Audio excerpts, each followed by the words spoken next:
Hello, hello, hello. Welcome everyone to the fifth round of the FIDE Grand Prix 2022. This is Sagar Shah and welcoming you to this very important round of the tournament because, guys, today most likely we will be able to figure out who are the people who will be leading, and going into the semi-finals because it's 6 rounds in the first stage and we already have some of the leaders in the tournament. Like, for example, we already have Levon Aronian doing tremendously well in the event.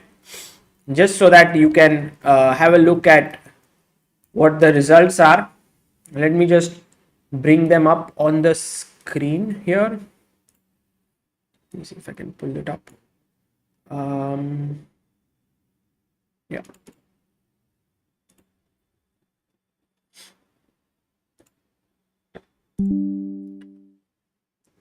Just a second. Yeah. So these are group A here. Sorry about that. So rank after round 4. So this is what we have. This is group A. Hikaru Nakamura is clearly in the lead here with half a point. He's doing really well. And maybe from group A, he has great chances of making it to the top. Remember, from every group, you will have only one person who can make it. So Hikaru might be the one from group A, which is very, very nice because Hikaru is not like playing professionally anymore. Then from pool B, we have Fedosiev and Wojtaszek. This is the group where there is a lot of fight. Richard Rapport is also half a point behind. And then we have in pool C, Levon Aronian, who's clearly crushing it. So while Hikaru has half a point lead, and in the second group, there is like 2 players in the lead. Here, Levon has a 1 full point lead, and Dubov and Vidit are catching up. Vincent is on 1 point. In pool D, we have Wesley So on 3, again 1 point lead, this time Harikrishna and Dominguez on 2. So if you look at it, guys, both the Indian players have their task cut out to win today. If they are unable to win, it will get really difficult because the gap will increase massively. And for Vidit, it's very tough because he has the black pieces. Hari has the white pieces. So let's have a look at the games. Let's go to the game of Vidit Gujrathi against Daniil Dubov. Now, Vidit versus Daniil games are somehow the most exciting ones in recent times because Vidit managed to beat Dubov in Tata Steel. Then over here as well, he managed to win against him with the white pieces. But this time, Dubov has the white pieces. And instead of opening with 1 e4 like he did in Tata Steel, this time he plays d4 and Vidit goes d5. Very solid. Generally, Vidit prefers to get his knight out, but today he went for the move d5. Okay, Dubov went c4, Queen's Gambit in the position, and e6 was played, which is known as the Queen's Gambit declined. QGD. We have Gautam Bala who sent his super chat saying, "Hi Sagar, I'm going to play my first tournament in April to get FIDE rating. Wow, suggest me some books to improve my play. I'm just 1400 on chess.com." Well, Gautam, it's very difficult to tell you exactly, but if you are what sort of things you are looking for, but maybe if you write to us on chessbaseindia@gmail.com, maybe it could be easier to ask you some questions and then get your thoughts on it because what are you good at, what are the things that you are bad at. This is something which would be useful to know before suggesting something. So Queen's Gambit declined, knight c3, knight f6, knight f3 by Dubov, and now Vidit played the move c5. Now what is this opening known as when you have all 4 pawns like this? Can anyone tell me in the chat? What is this known as? But Gautam Bala, wish you great luck and all the best for playing the tournament. And guys, I am going to also tell you about the tournaments that are happening in India where you all can get your FIDE rating. So later in the day, please do remind me. It's just known as Tarash. Absolutely right. Savita Chess, Abhinav Gupta, Vaibhav Dubey, Shobit Joshi, Ayush Srivastav, Mista Dam. Fantastic guys. Kritik Gujran, Anuj Munjal. By the way, Anuj and everyone else who have written Dubov Tarash, this is not Dubov Tarash. You know, Dubov Tarash actually happens after take, g3, knight c6, bishop g2, and now generally they would play bishop e7 here. But Dubov started to play take, and bishop c5. And this opening is known as Dubov's Tarash, where you take early on d4 and then put your bishop on c5. And Dubov spoke about it in one of his interviews with Dina Belenkaya at the World Chess, and it was a nice interview, you know. Some of the interviews are very different and very refreshed, like very, I don't know how to put it, from World Chess. They are very interesting and different. At the same time, very weird questions, and the players are taken aback, but they answer them very nicely. So, here CD5 नहीं, यहाँ पे E3 खेला गया. So E3 was played. Knight c6. So symmetrical variation. If you see, all pieces are 100% symmetry. A3 was played, and the idea of A3 is to take on C5, bishop C5, and B4, hitting the bishop. So Vidit took on C4, bishop C4, and now we have gone into a new opening after A6. Can you tell me what is the opening? Now let me see how many of you.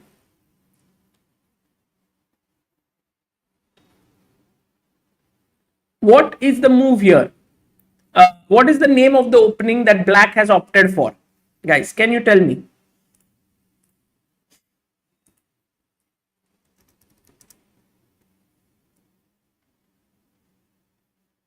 No, it's not. It is. Come on, guys. You know, you should know this. Queen's Gambit accepted. Shobit Joshi, very good.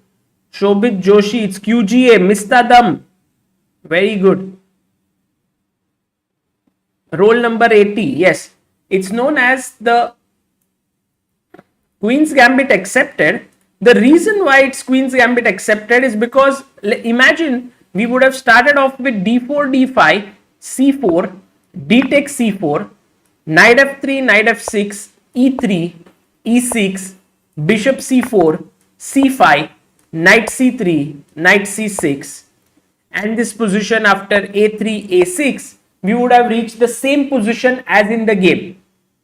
Okay, so castles, b5 by Vidit, pushing his pawn forward, bishop a2, and bishop to b7. So Vidit is saying, like, look, I have a beautiful bishop here. White is saying I have castled and I'm ahead in development, but he has to do something about it very quickly. So Vidit, after queen e2 now, Vidit said, kuch to gadbad hai. I can take, I can take on d4, knight d4, queen d4, I'll be a pawn up. And so he took on d4, but Dubov now played a very important move that white should play in this position. Can you tell me, what did Dubov play here, white to play?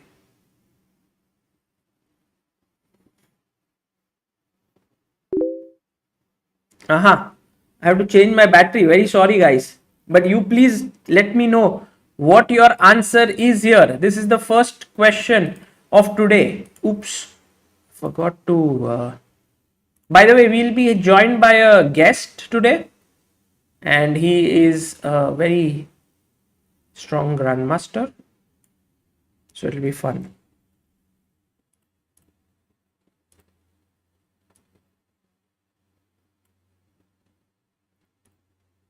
Second, just trying to fix everything.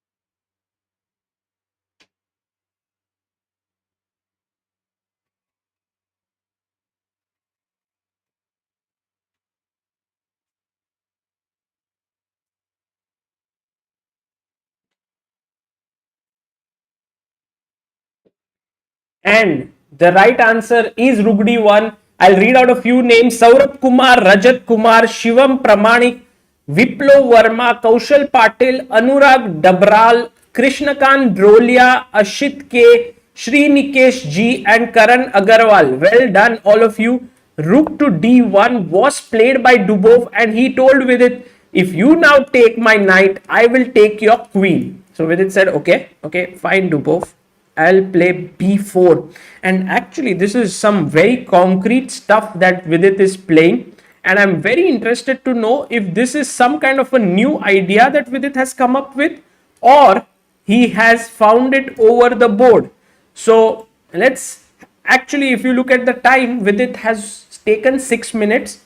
But let's have a look at our ChessBase 16 board to get more idea on this. B4 has been played before, and in fact, it has been played by players like Howell, Leko, Aryan Tari, Surya Ganguly, Pavel Pankratov. So it has been played by a lot of people, and Surya Ganguly actually played it against Bear Jonas just like a week ago or a few days ago, a couple of weeks ago. So that's a very recent move. Now, very interesting stuff begins to happen here, guys.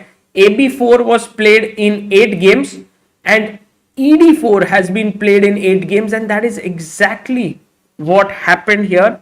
This is what Dubov also played. He gave up a piece, and now just take here. So you're a piece up, and now it's an important moment. If you are a piece down, you have to do something.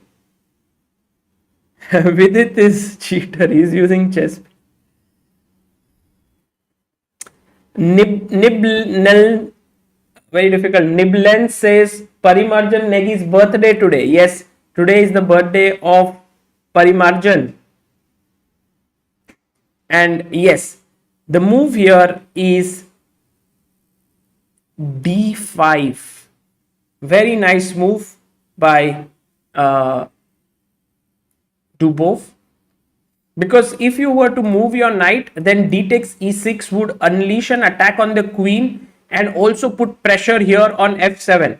So Vidit took on D5. And now another important move here, guys. Try to think what happened here. So after ED, BC, D5, knight D5, what is the move that Dubov played in this position?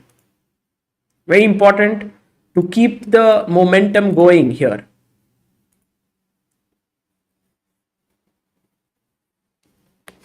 The beast in the house.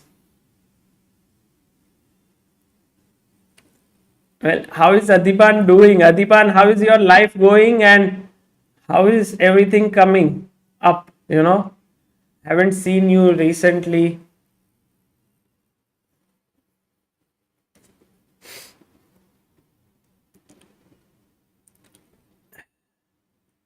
Yeah, and the move here that was played is, yes, Rook takes D5. Absolutely right, guys. This is the move that was played. Although Bishop D5 is also playable, the pawn is pinned here. I was just wondering, if you could save material, but somehow, how can you do that? Like if you play something like knight B8, D takes E6, this looks so bad. I move the queen, E takes F7. And guys, this is such a pretty checkmate. Ye dekha? Guys, have you seen such checkmate ever? Let me bring it up on the main board. Have you ever seen such a checkmate? Double check with a pawn and the rook controls this, so it's mate.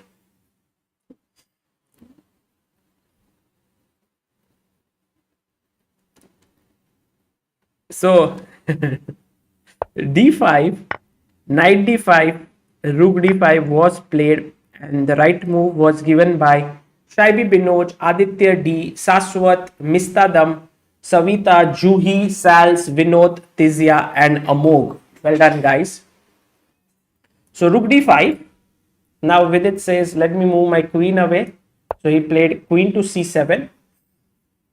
Now Rook went back to D3. And he's hoping that, if Vidit takes on B2, I can take back with my bishop and now your bishop can't develop because g7 is hanging and white is much better. But Vidit knows his things here. He goes bishop e7. Dubov now takes rook takes c3. Vidit castles. So if you look at this position, white has 2 pawns here and 3 pawns here. Black has 4 pawns and 1 pawn here. So in a way, white has a majority here on the queen side, but black has a central majority, and also black's pieces are developed. So in a way, black is doing completely okay. Bishop e3, rook c8, rook c1, queen b8, bishop b1, and now Vidit plays this nice little move, bishop f6, and he attacks the rook. I think if next move he will go g6, I think black is doing completely fine here. Vidit has no opening issues. Also, because Dubov also needs to win, as you already know, guys, that both of them are on 2 points. Aronian is on 3. So it's very important for Dubov also to win. So he will press and he will push. And that's why it is quite possible that we might have a decisive result today, although the position right now is equal. Now Adiban gives a very interesting move here with knight to g5. That's the beast who's attacking here with a very nice idea that he wants to take on h7. If you now take on g5, white takes back and he would be exchange up. So what is the only good move? Now beast has posed you with a question. What is the only good move in the position, guys? Can you find it? Rakshit says knight g5. Rakshit also wants to play this. He says knight g5 because if bishop takes c3, then bishop h7 is hanging.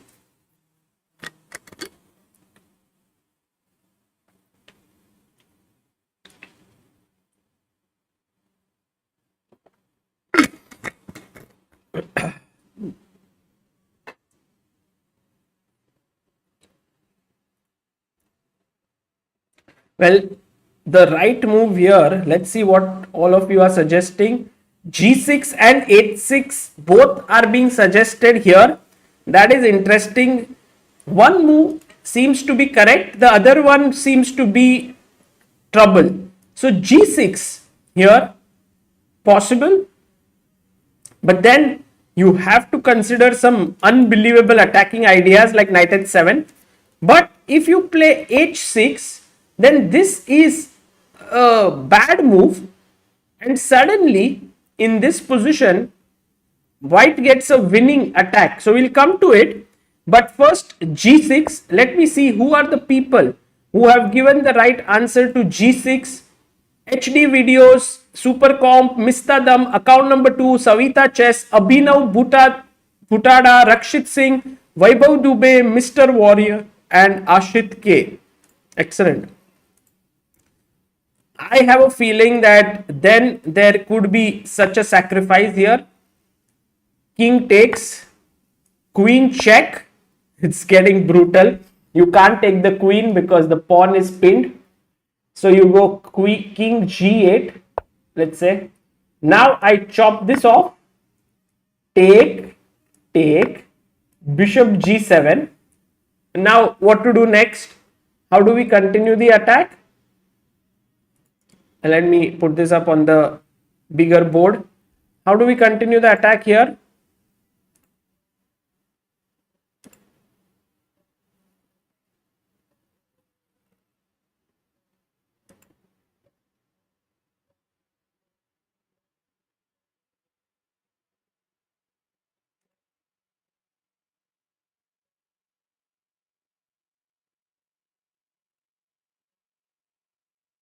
Yes, absolutely. Bishop h6. This leads to a very, very massive attack, I feel. And then after rook here, bishop takes g7. And this is becoming very dangerous here, guys. Because if you were to take rook g7 here, okay, I'll ask the chat here, what should black play in this position in order to survive? You know, it's all about survival here. And I think, guys, Vidit is going to be coming under a big attack.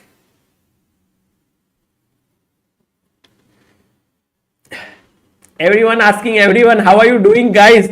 It seems like Vidit is going to be coming under big attack, and this is very reminiscent of his game at Vaikanse, because he has to find the only move here. It's not easy.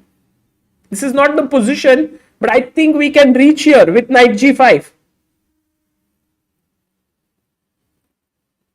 Yeah, very good. I think many of you were able to find this.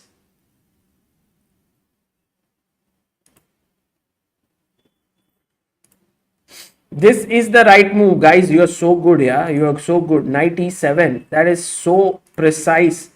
Kudos to Mr. Warrior, Easy Kitchen, Mr. Dum, EduFun, Vaishnav, Prashant, Pranay, Vikas, Abhishek, Rev.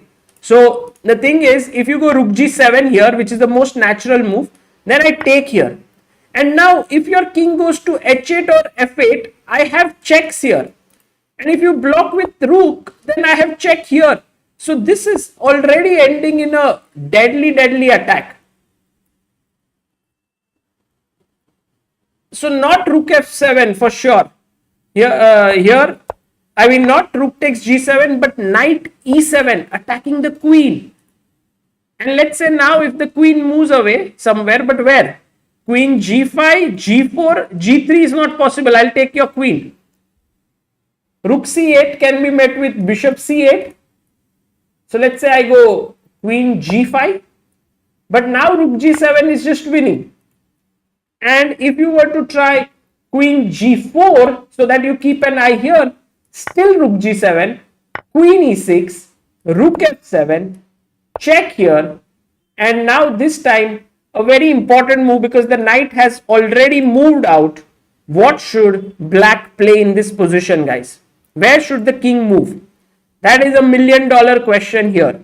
Where should the king move in this position?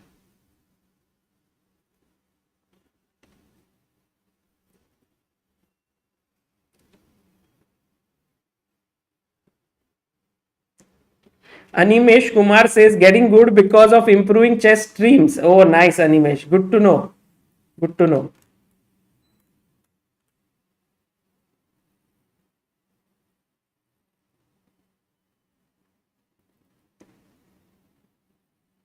Vandana says Vidit will not panic as he can find only moves. Possible, but this looks very dangerous. And the moves that are coming in here are king f8. Everyone wants to play king f8. Guys, king f8 is not a bad move. But after queen h6, you might have to agree to a draw after king e8, queen h8, king d7, rook d3 check. White is somehow getting the attack and there is somehow perpetual. Although you are two pieces up, white is doing okay here. You know, check, king here. It's very complicated line. I must tell you, it's not at all easy for us humans to calculate. And this might be a draw somewhere. But the right move, and this is what has been suggested by many of you in the chat, Mr. Dam, Vaishnav PT, Vinod, Easy Kitchen, Kimaya, Savita, roll number 80, Sals, Rakshit and Ritankar Nath, is to sacrifice your queen here. Not king f8, but queen takes g3. And the point is after rook c8, let's say you want to pick up something, then bishop c8 attacks the queen. And you have to, there are no checks. You may have to give up your queen for the rook, but then I'll be two pieces up. That is winning. If you don't take on c8, but if you take on g3, let's say like this, then I will take here and you are down like two pieces here as well. So it is a very complicated position, but somehow queen takes g3 works. Now, these variations show that there is immense attacking potential, and after knight e7, rook c8, bishop c8 and bishop e5 could lead to a position where white has equality. You know, black is a piece up, but white has 3 pawns. and the game could end in a draw or an equal position here, but Vidit can survive. However, my question to all of you was that why is after knight g5, g6 the only move? Why can't white go h6, black go h6? What is the problem here? White to play and find the win. White to move. Rakshit is saying we are forgetting that Dubov is yet to play ng5. Oh, he didn't play. He didn't play ng5. He actually played rook c5. Yeah, we'll also check Aronian, Kimar. Of course, we will go to Harikrishna's game next. But just to finish this, guys, please do like the stream. If you are enjoying this, please make sure to hit that button. And yes, that is the reason why h6 is not the best move. Queen c2 and queen d3, both of you, I'll give full points. So queen c2 was mentioned by Shaibi, Ishprit, Vaibhav, Samyak, Account, Samita, Rakshit, Kimaya, Bondita and Shivdas, and Amog, Shambhu, Arti, Tizya, Lauches, Vinod, Indravardhan, Bibek, Aman and Divyank. Excellent job, guys. Queen d3 or queen c2 with the threat of a mate. So you put your pawn on g6, and now of course you know what to do next. White to move. Come on, guys. देखते हैं कितने लोगों को ये answer मिलता है. It's just tactical training here going on for you to become a deadly attacker.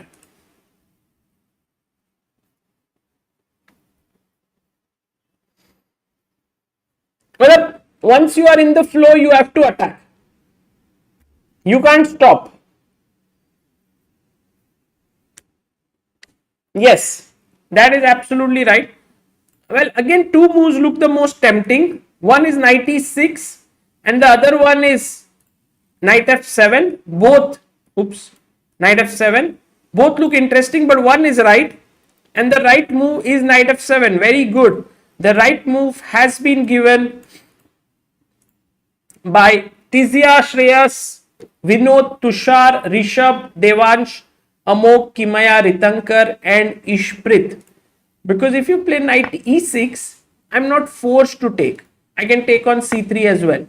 But when you take on f7, kind of forced, because now this is hanging and this is hanging and so many things are hanging. And after rook f7, queen takes g6 check, bishop h6 coming up, king f8, take on h6 maybe with the queen, or let's take with the pawn, bishop g7, queen takes e6, and somehow white has a very powerful attack here.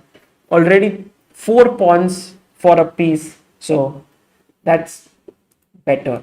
But Dubov, instead of playing knight to g5, actually goes for rook c5 here. That is the move that Daniil Dubov has played. He's gone rook c5, and his idea, guys, is very clear. He is looking for certain sacrifices down the h7 square, starting with knight g5, rook h5, you know, a lot of threats coming in. What would you play here as Vidit? Vidit's move, try to find a way to secure his position because he looks under some pressure.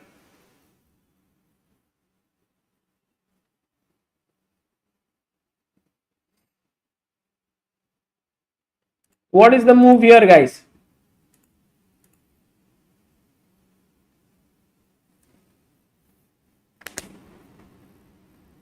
Yes, Greek gift type, exactly. Yes, exchange rooks, says Rishabh Kutti, you are right. And how do we do that? We should try and exchange the rooks in the position, and we should do it by knight to e7. I like this move a lot. Let me see how many of you came up with this. So many of you have come up with knight e7. Well done, guys. Tizya, Saswat, Dheeraj, Shashwat, account number 2, Bibek, Dream and Root, Ethical Gambit, Amog Mittal and AK. Well done. So a few moves have been played here. Vidit actually played knight e7, and almost instantly Dubov went b4. Okay. I mean, sometimes when you have lost to an opponent many times, then you start to get some kind of a mental block. I don't know if Dubov has that with Vidit yet, because he's lost only twice. But could be, somewhere. And now Vidit can block by putting his knight here, and the rook can no longer swing on the king side. And black is looking quite good. He's kind of equalized here. Dubov is keeping the tension, true. Okay, we'll wait for what Dubov has to do. Let's quickly go to Harikrishna's game, because he's playing against Leinier Dominguez. Leinier Dominguez, a very strong player from originally from Cuba, now playing for the US. And Hari opens the game with 1 e4, c5, and he plays c3. Can anyone tell me what is the name of this opening called? What is the name?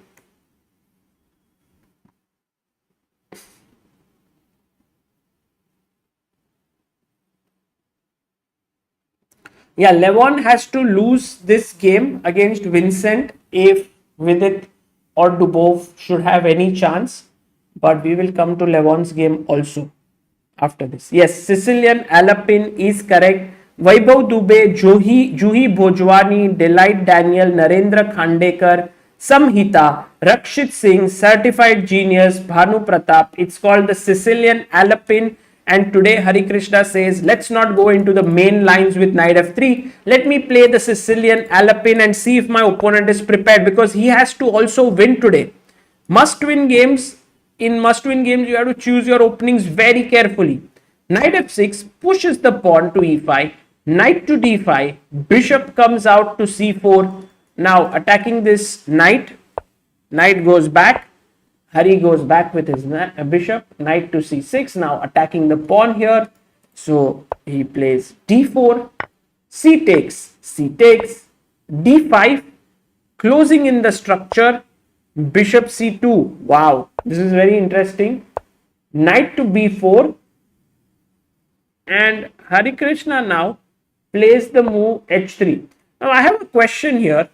Can anyone tell me why did Harikrishna play the move bishop c2?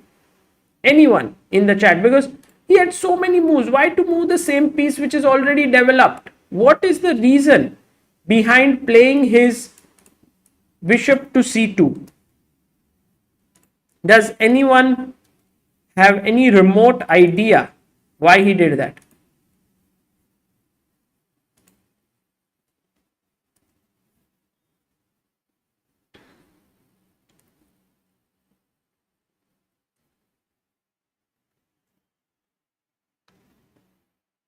To avoid bishop f5, Kimar, that is true.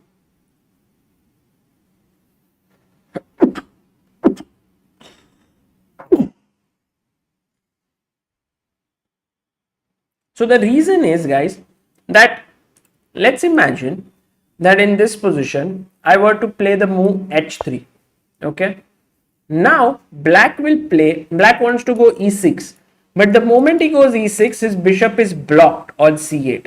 So you want to first get your bishop out of the chain with bishop f5, right?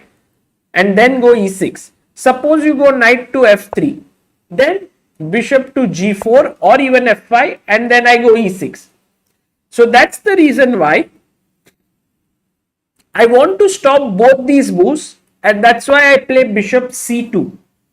And guys, this is still not Harikrishna's own thinking here.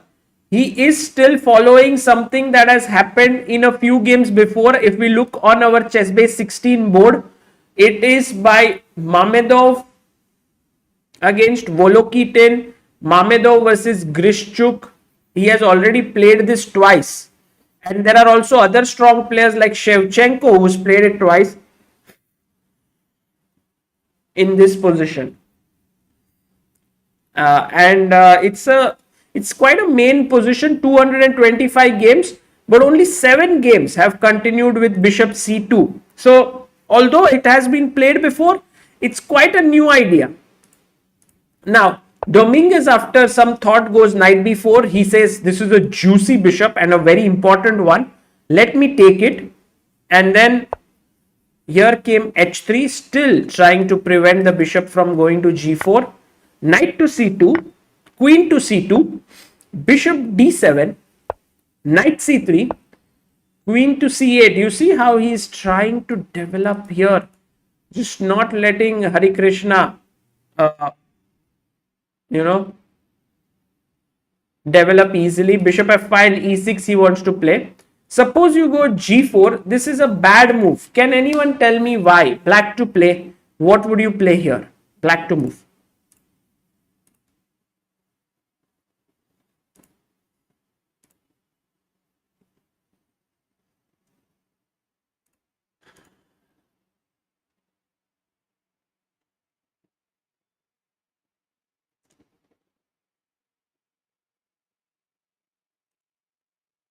Yes, you guys are absolutely right. H5, that takes advantage of the g4 move with a hook trying to open up the rook. Excellent work done by all of you. The move is h5. Sal's the music band, Tizia Kumar, Ekantu Raju, Mistadam, Pinky Upadhyay, Shaibi Binod, Shiv Shom, Aryan Goswami, Shisha Krishna, and Super Comp. So h5 was a powerful move. That's why Harikrishna could not prevent bishop f5. Queen d3 was played by Hari. Bishop f5, and now he put his queen on g3. So he's putting pressure on the g7 point and asking the bishop on f8 not to move. e6, knight e2, and queen came into c4. Wow. So this game is getting quite intense now. Maybe I can just castle. Why not? It looks like a very steady move. Castles. And also, black has the bishop pair. But what does white have? White has space and also, some attacking chances in the position. And I think white has good chances here, and it will lead to a complicated position. Oh, let's go to now. I don't think Vidit has yet played a move, right? After b4, he's still thinking. So all those who are saying VD blunder, just you guys, please don't spread fake rumors. And here, let's check out the game between Vincent, Kimar, and Levon, Aronian. Wow, what a game! It's like Levon needs a draw, but he's going all out. Okay, firstly,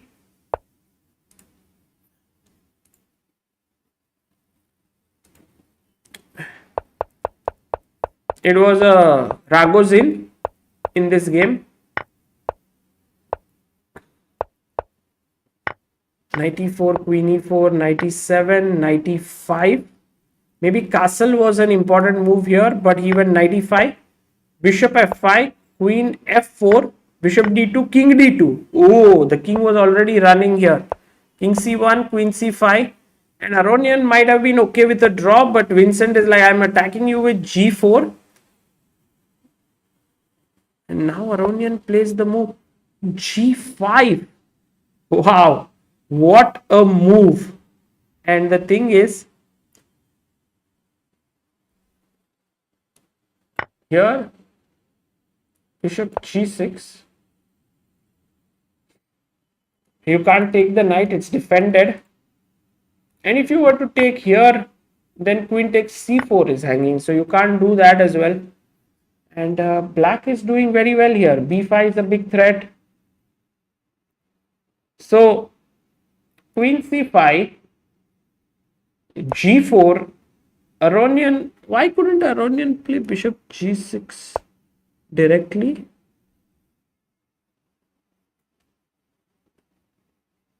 Oh, guys, can you find the winning move for white here?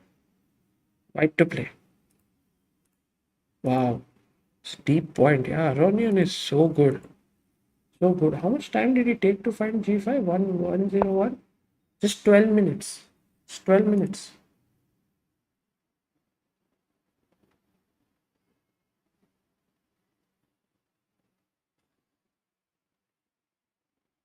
Yes. The move here, I mean, instead of g5, bishop g6 was played. The move which is very, very strong and powerful is knight d7. You're right. So The reason why this is possible is because the bishop is defended. Now I attack your queen and next move I'll pick up your rook. Imagine that after g5, take, bishop g6, now there is no knight d7 because of queen takes c4 check. Now the queen is no longer protecting it. So g5 is a pure deflection idea. It's a complete deflection idea so that this queen can no longer protect the bishop. So smart by Levon. Amazing move.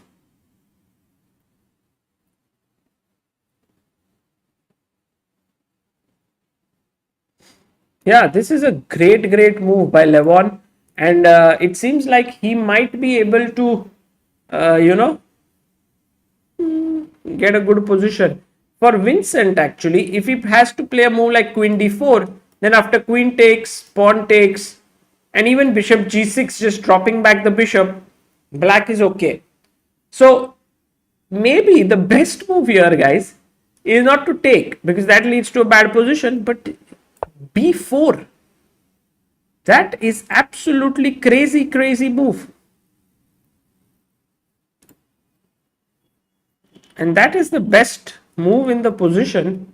I can't believe that such a move is possible. But we have someone who is joining us, guys. He is a grandmaster. Any guesses on who he is?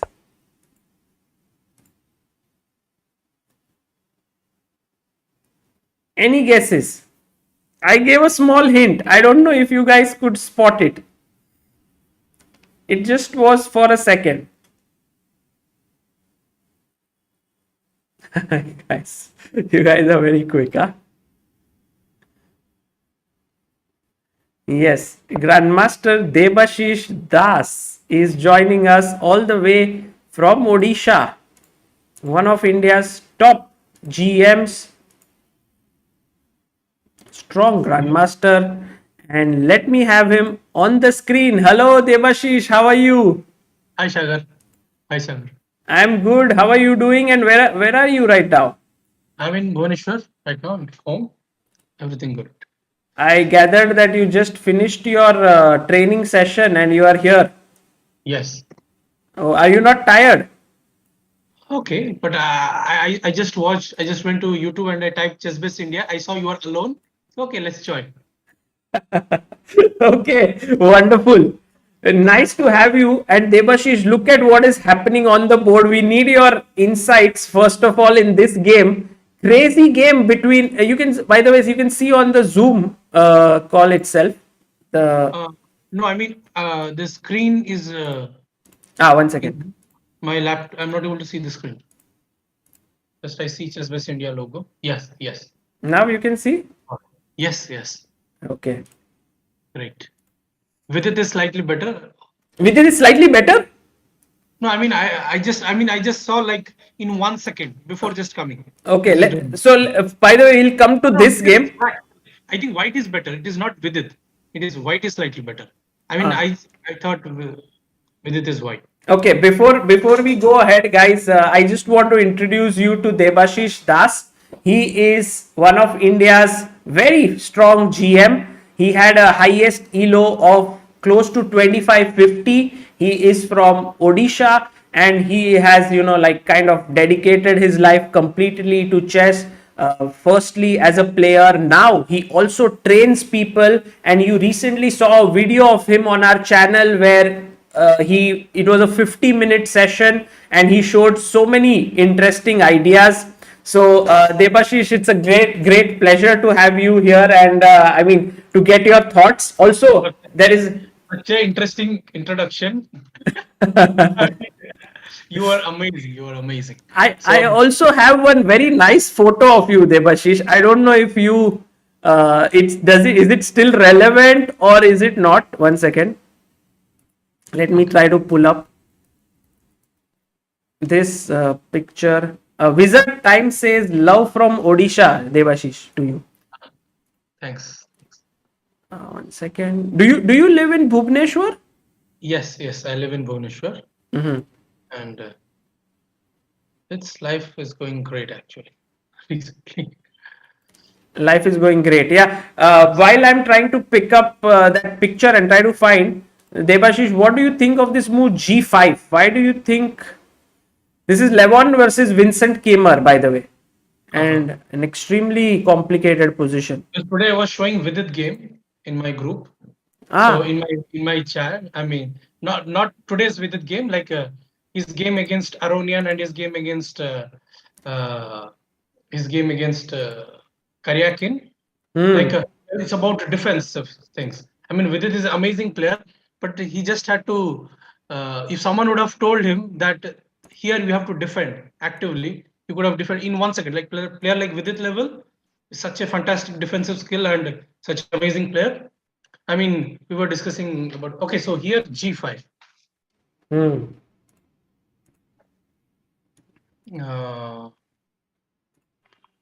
You know what is the best move here? It is unbelievable. I could not believe, and actually Vincent Kimmer has played it with white. 1 second, give me 1 second time. Guys, this position I can't even imagine. Oh wow! Sorry, really? I see the. What? I mean, I'm like what I teach in our group that always look at all the candidate moves, consider all the candidate moves.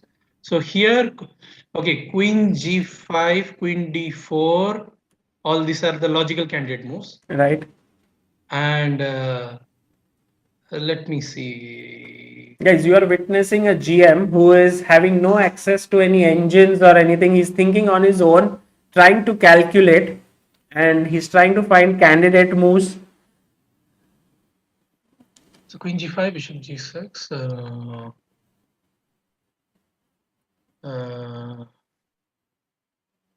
Queen G5, Bishop G6, it seems like black is doing fine because C4 is under pressure and then B5 coming up. So now, so there is one thing which Krasenko told me long back, that when unusual position required unusual solution also. Okay. So what do you do? I mean, years back he said it. I hope I can utilize that advice into something. There are like many advice I heard, but very rarely I capitalize on them. So it is important to see. Okay, Queen G5. Yes. Animesh Kumar says, chat, just to let you know, Debashish became the first ever GM from Odisha way back in 2013. Correct. He was the first GM, then Swayams Mishra also became a GM. And I think there are two, right now? Yes, Swayams and me only. Swayams, Debashish, and also, there are many strong players. In fact, Padmini Raut is also from Odisha. And actually, the state is kind of becoming one of the most important states from chess perspective. Also, there is one big university called KIT, which is Kalinga Institute of Information Technology, which supports chess massively. And I think that is one of the reasons why Odisha is also doing so well in chess. Because okay, here I see Queen G5, Bishop G6. Okay, nothing special. Now it's B5 is a threat, serious threat. Right. So Queen D4 is nothing special also. Right. That black is okay. To B4 dislike, no, Queen B4, no. I just don't understand. B4 is very risky. B4, Queen B4, Queen B4, Queen into B4, Queen D4, then Bishop move, Knight D7, Knight F6, no. Well, Debashish, you are right. He did play B4 here. But it's very risky. It's very risky. You are right. But I think it's the only kind of move to keep the balance. And what you calculated was also right. Take. Advantage. Yes. Take. Yes. And now Bishop G6, right? I mean, there are many other moves, perhaps. I was thinking like if Bishop G6, D6, if C6, Bishop into F7, but there is Queen into D6. Simple is there. D6, Queen into D6. Right. So, but Knight D7 I was thinking Knight D7 thing. Only to make Knight D7 work out, I played B4, but I'm not sure. Yes, because after Rook D8, Knight F6, King F8, it seems like black is okay. Nothing special is happening. That's why I'm not so sure what is happening really. yeah, maybe just take this and then rook b1. That's what he's saying. But you're right. I mean, it seems like black is doing quite okay, right? I mean, white king looks very exposed. Yes. Yeah. I mean, okay. Like for the sake of candidate moves, like sometimes it is if you see top players like 27, 50 plus guys, they make all the very safe moves and make draw and come back home. And I watched all the Anish Giri interview. He said just to show their mark in chess field, they play all this kind of moves before, and that's why Carlsen collects a lot of point against them. Because against Carlsen, they want to prove the world that I can beat him, and that's why Carlsen beat them. Carlsen is like a machine and he just calculates everything and beats them. Yes, yes. Okay, Debashish, this is actually an important game in the C group. If Levon, manages to win today, I think he will be through to the semi-finals. But Okay. if he loses, then Vidit and Dubov have chances. What is your feeling about the position of Vidit right now? Like, how would you assess this position? So, okay, white has very simple, like in layman terms, like queen side pawn majority. White has. So in this way, so when I saw this position, I thought white is better because Vidit always plays opening so well. So I thought obviously it is Vidit who is white. Ah. I thought Vidit acha hai, matlab it's like Vidit is white. Obviously I thought, but then I checked later. It is Vidit is black. Right. And also Vidit has had a great result with Dubov, recently. So Yes, and also there is another thing I noticed recent about Vidit's play, that he's obviously he's a great player. There is no doubt, but he's having recently trouble in defending games, especially when it is equal. Like like draw is very near, but it is not yet there. Well, against against two players he struggled, but Karyakin, yes. against Karyakin, against Aronian, they are like very close to draw. I mean, he played opening part very perfectly. He was close to like draw hone wala hai just, but he was not still there. That Right. little bit was missing. They kept on playing and he kept on. But this position, it is not that there is. There's a lot of juice, yeah, here. Yes, a lot of juice, and here it is obviously white to play, right? Yes, he goes bishop h6 here.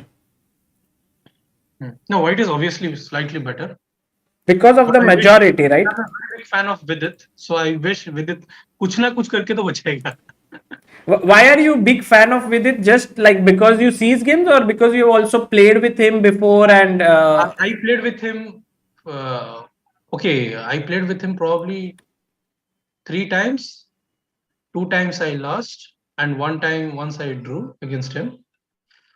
And there is one game I lost against him. I'll tell you the funny story. So we were playing in the team championship in ONGC team, and like before tournament, we will have all this group training session.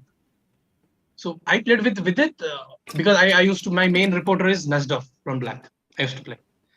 So I played with Vidit 4-5 games, like colors reverse hota rehta hai, in 1 minute bullet games.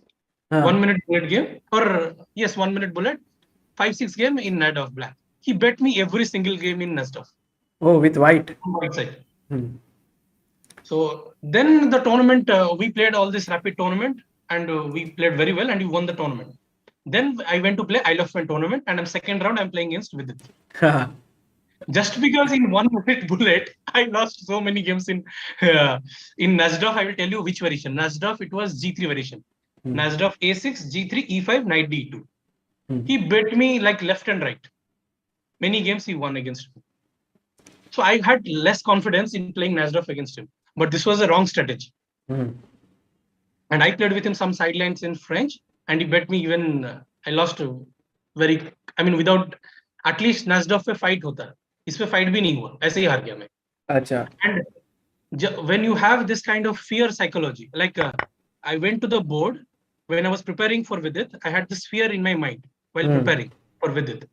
So this kind of fear when you have, even any opening you pick, that fear will also reflect in other areas. True. Just by changing the opening, you can't change your mindset. You cannot change your mindset. So this time, no one was there to tell me this thing. It was like like you, I had less experience those time also. It was, I'm talking about 2018 also. So certain psychology you understand only by making mistakes.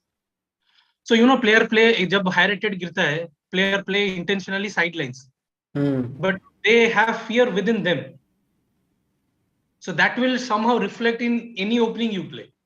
Amazing insights here by Debashish. Guys, you're getting to hear from a GM who faced another super strong GM and how they both had this psychological warfare just because of a practice session that happened between them. And Debashish, practice sessions actually play a big role, because I read in the book of Judith Polgar that once everyone was kind of intimidated by Garry Kasparov, right, during that period, and he would beat everyone with his great preparation, great tactical vision. And then once upon a time, Judith had a training session with Kasparov where they worked together, and she saw the human side of him, because on the board you generally see the professional side, the beast side of that opponent, but in the training session Kasparov was laughing, they were playing, they were doing other things, and she thought, I can beat him. And the next time they played, she actually beat him once in the rapid tournament. So training sessions actually play a big role in my case it was reverse. Yes. I overestimated with it, because it was full of training. After that, it was not that much of fun. But right. See, the contrary, when I was playing against Setu, I have no problem, because I bet him, because Setu is not that good in blitz compared to his classical thing.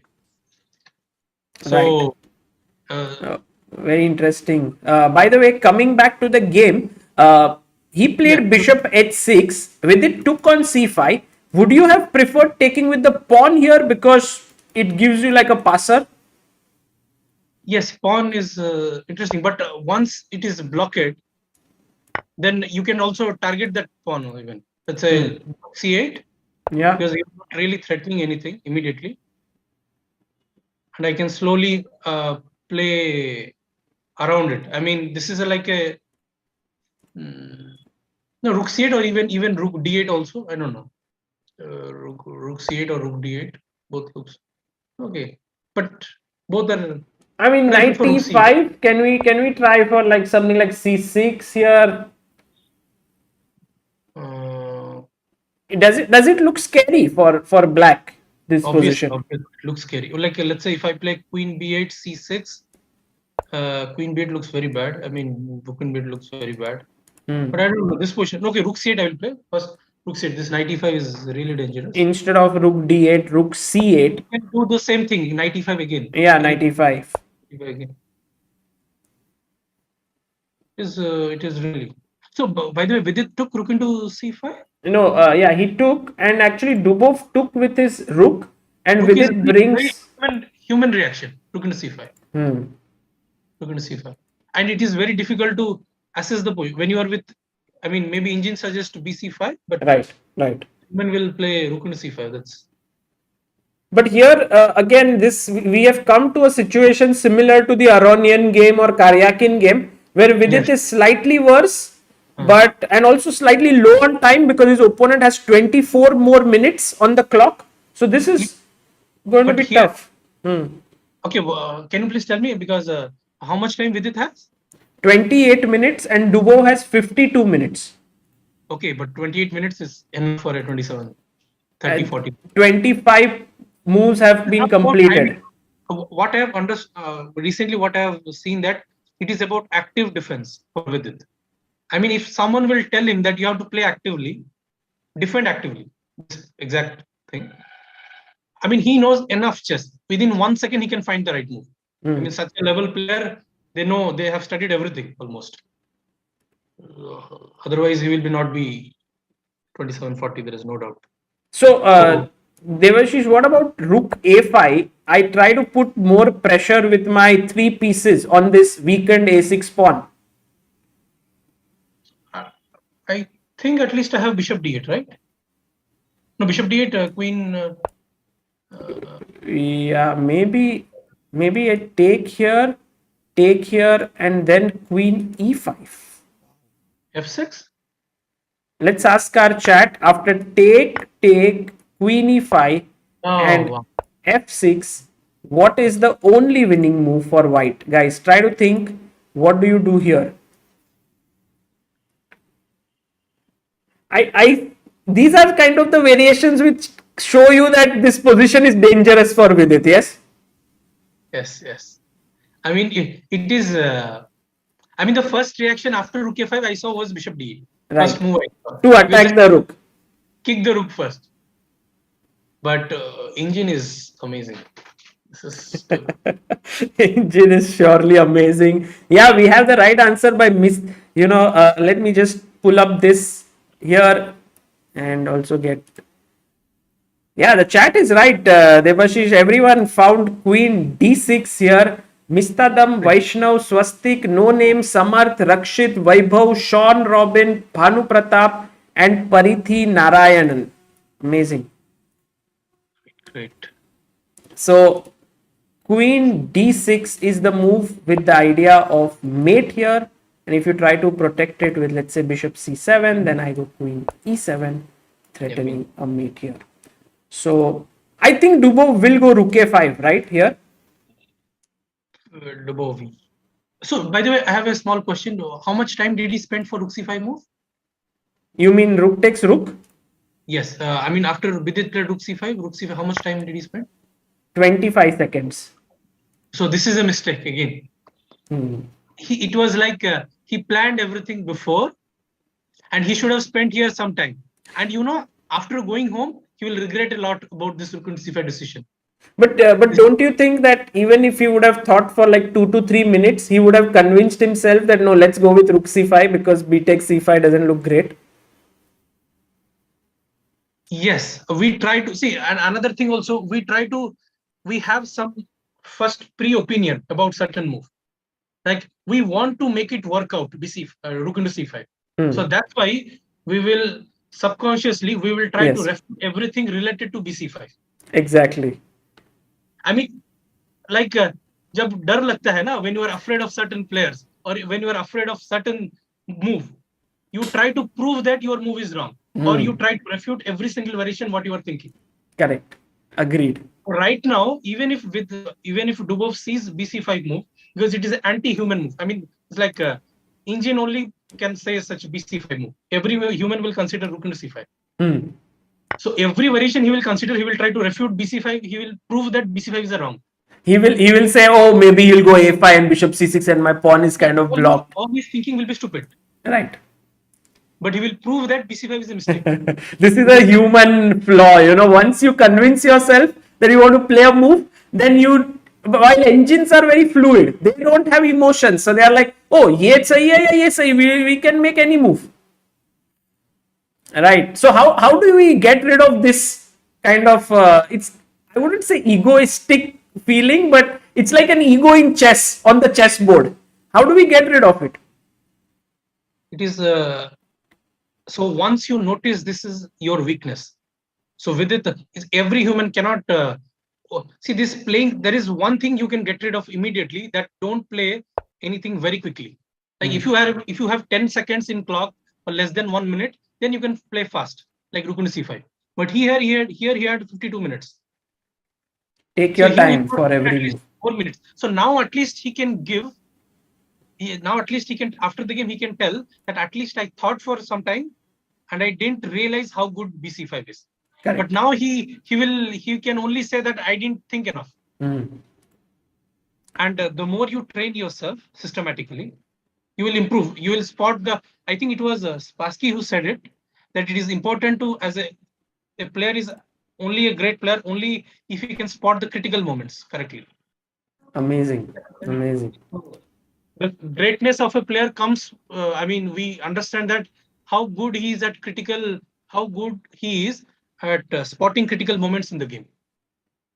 Well, Debashish, your insights are so amazing that I think this is the right time to tell people about what we are going to do here. And guys, for India's Got Chess Talent, I had already told that there will be Swapnil Dhopade's Chess Pathshala. We'll also have Shyam Sundar's Chess Thulir, and Debashish Das has also agreed to be one of the trainers and the judges.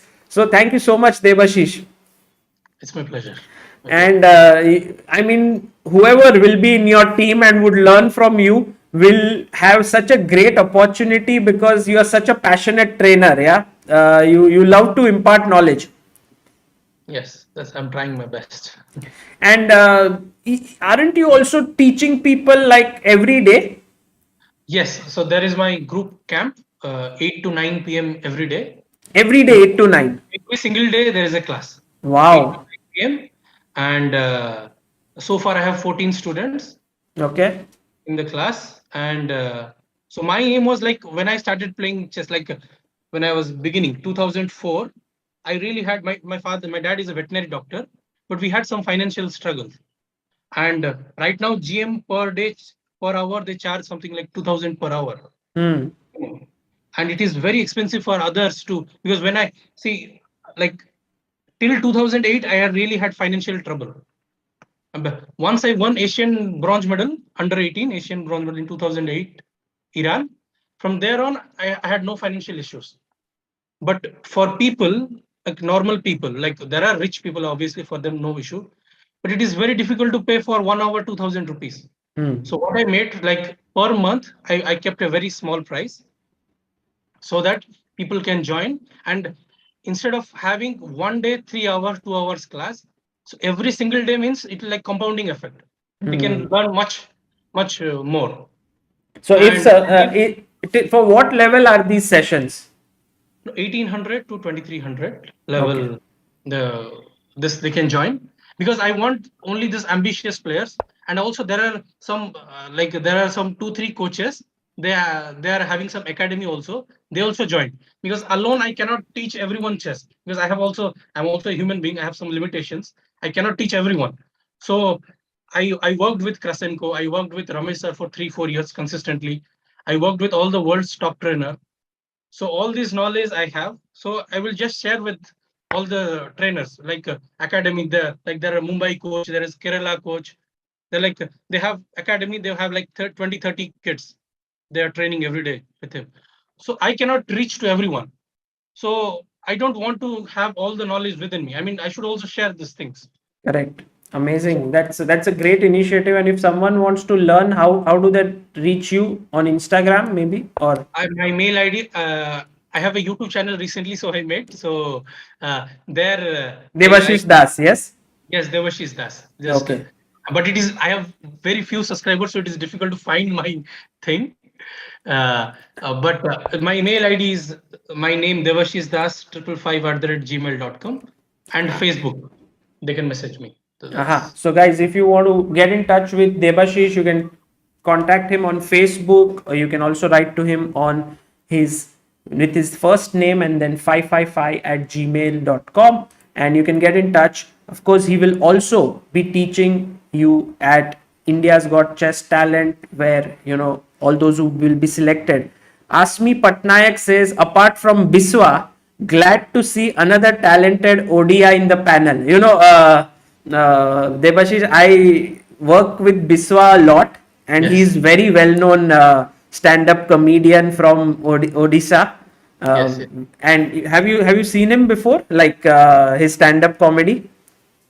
Not much, but I see you with him all the time. I Ah, mean, the uh, training sessions. yeah, training session. I mean, they are Yeah. like, yeah, he has like a lot of interest. I mean, he's like very much focused like this. He's thinking. I mean, amazing. You made everyone think so much. Yeah, he's very much focused and he loves chess so much. I would have loved to, have him today. I don't know. He would have loved to meet you, but some point we'll make the two We'll of you do, we'll come do. together. This is just a starting. We'll Yeah. make. And by the way, Siddharth Ranadev has put in your channel's link. So guys, please do check out his channel. And I think Debashish will put out more content on his channel as well. So you go and subscribe over there. Debashish, what is your thought on Harikrishna's position here? He is playing with the white pieces against Leinier Dominguez. And again, a very important game for Hari. How do you assess such a position? So first, so when you see any position, first you should look for king safety. This is the basic thing. If king is good, then we look at for other things. So here, I think both the kings are like, this is close position in French. I mean, this is French and Karo. No, this is, sorry, not Friends, is Karokan. Obviously, when you just because bishop is on f5. This came out of Sicilian Alpin. Oh, Sicilian Alpin. Okay. Yeah. But to king safety, black is fine because pawns are like closed center, so king is fine. So let me think. The last move was queen f3. So black has double bishop advantage. Yeah.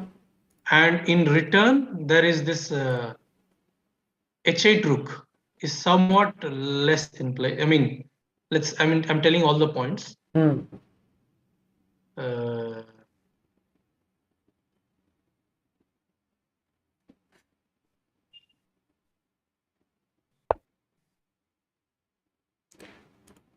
a way, it seems like black is slightly undeveloped, no?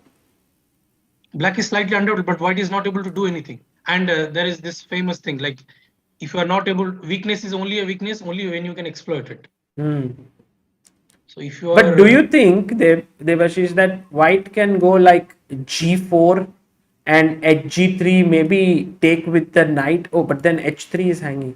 h3, I simply play g6 also I can play. I can also go bishop g6. Just put the bishop back. Yeah, true. But you are very right. Yeah, if white has the lead in development and the black king is in the center, you should be able to do something now. If you can't do it now, then there's no point. Yeah, I mean, if there is a weakness, if you are not able to exploit it, it's not a weakness. So king in the center right now is not really that like main problem. Right. And by the way, Dominguez has just 17 minutes on the clock. Harikrishna has 41 and 18 moves have been played. So 22 more moves to make in 17 minutes. This will definitely play a role, I think, in this game, the time factor. And right now, white has this threat of knight f4 and knight d5. And even if black moves queen to b4, there is still I have knight into d5 threat because bishop on f5 is hanging. So if knight, let's say for example, I go a6, you have knight f4, queen b4. Just chop this. Amazing. Takes, and even if you take here, ed, then f5 is hanging. Yes. That does not work. So it is, even though position is closed, in few seconds, in like few moves, 1 or 2 moves, everything can change like immediately. So I think this nice tactic you spotted, yeah, this is very, very important to see such moves. Yes. And chess is all about tactics in a small sentence. True. So in a way, you think Harikrishna has good chances, no, today, because ahead on time also has good chances in the position. Yes, I mean, okay, no, but if I play queen b4, I think is a mistake. Queen b4, there is knight into d5 is there. Yeah, if you go queen b4, there is knight d5, finishing off the game. So black has to play very carefully. And by the way, it is Dominguez who is thinking, right? Right. How long? He played queen c6. He's made his move after 5 minutes. Okay. Queen c6 has been played, and I think that's a good move. I think he wants to put the queen on d7 and bishop e7, and just he wants to play simple check or b4 or knight c4 thing. So what would you play here as white if you had to make a move? Okay. Because it's not so easy for white also to play. I mean, you don't have a good discovered attack with the rook here. Okay. Like, no, I mean, this is, if I can exchange the dark square bishop, I think it is good. Let's say I'm just like, just imagine b3, a4, rook a1, bishop c1, bishop a3. But it is not practical, but I'm just saying. Yeah, true. I mean, if I can exchange dark square bishop, it is good for white. And b3, a4, it is to restrict the b6 knight. So not totally illogical. Not totally illogical. So how about starting with bishop g5 then? Because then if he goes bishop e7, we can just take it.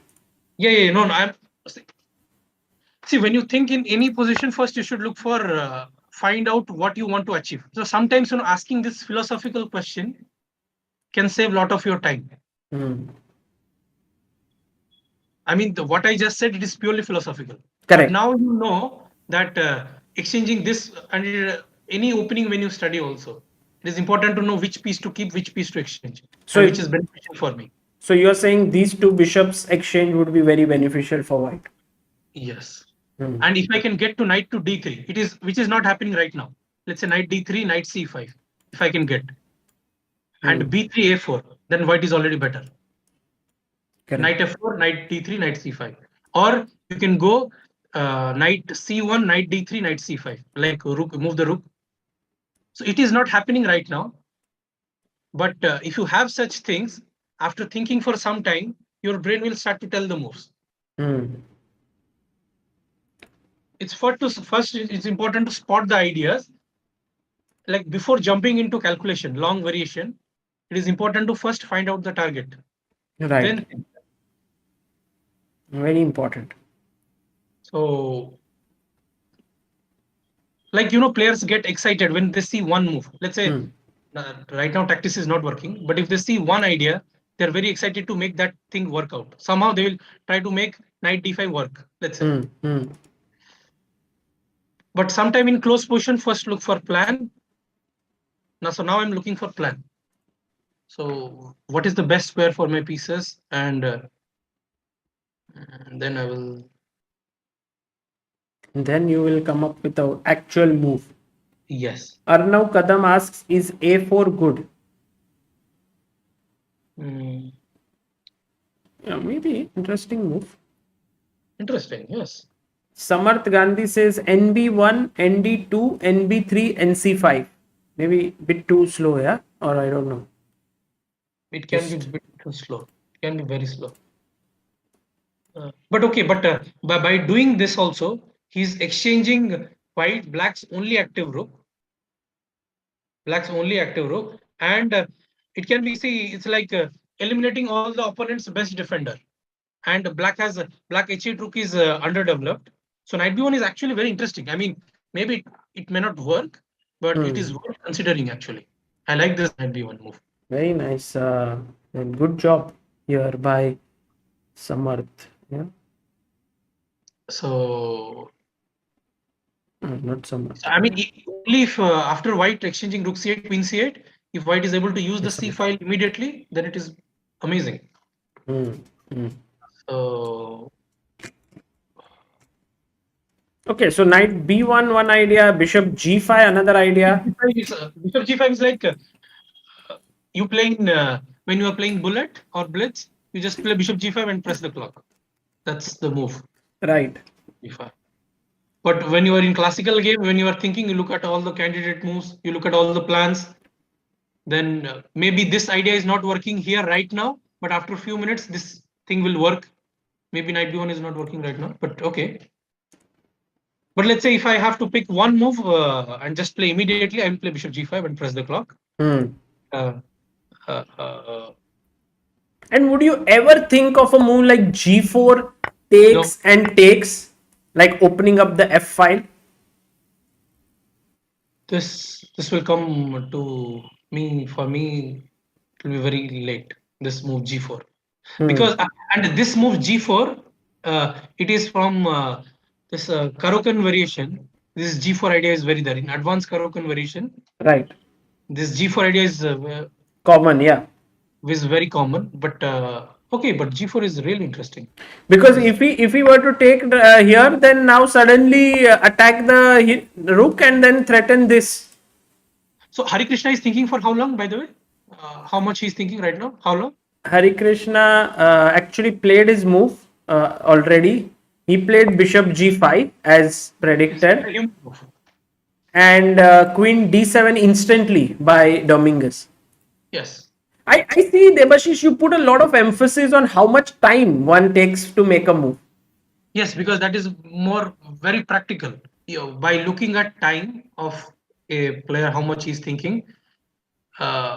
Because when I worked with Krasenko, I mean, all this psychology, all these things, he's very good at pointing out, because he worked with Dvoretsky. He has all these USSR players, like those, this team. They have very fantastic understanding about middle game and end game. why player is making this thing. What is the real reason behind each move? Right. So all these things which I learned from him, I'm just trying to say. Very nice.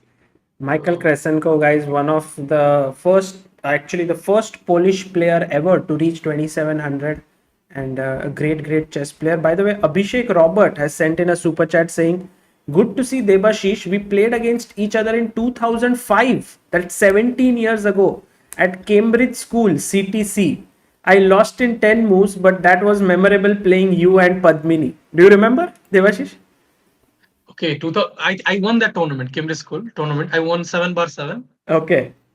And you know, those days also, I got standing ovation when I won the tournament. I mean, I remember. I mean, such memories are really special when you get a standing ovation. Rarely I got. So, entire audience. Yeah. Amazing. Amazing. That Okay. time I was like rising, like I was, like 12, 13 years old. So, this was amazing. Guys, I must tell you that Debashish is actually a big star in the state of Odisha, because just look at this picture here.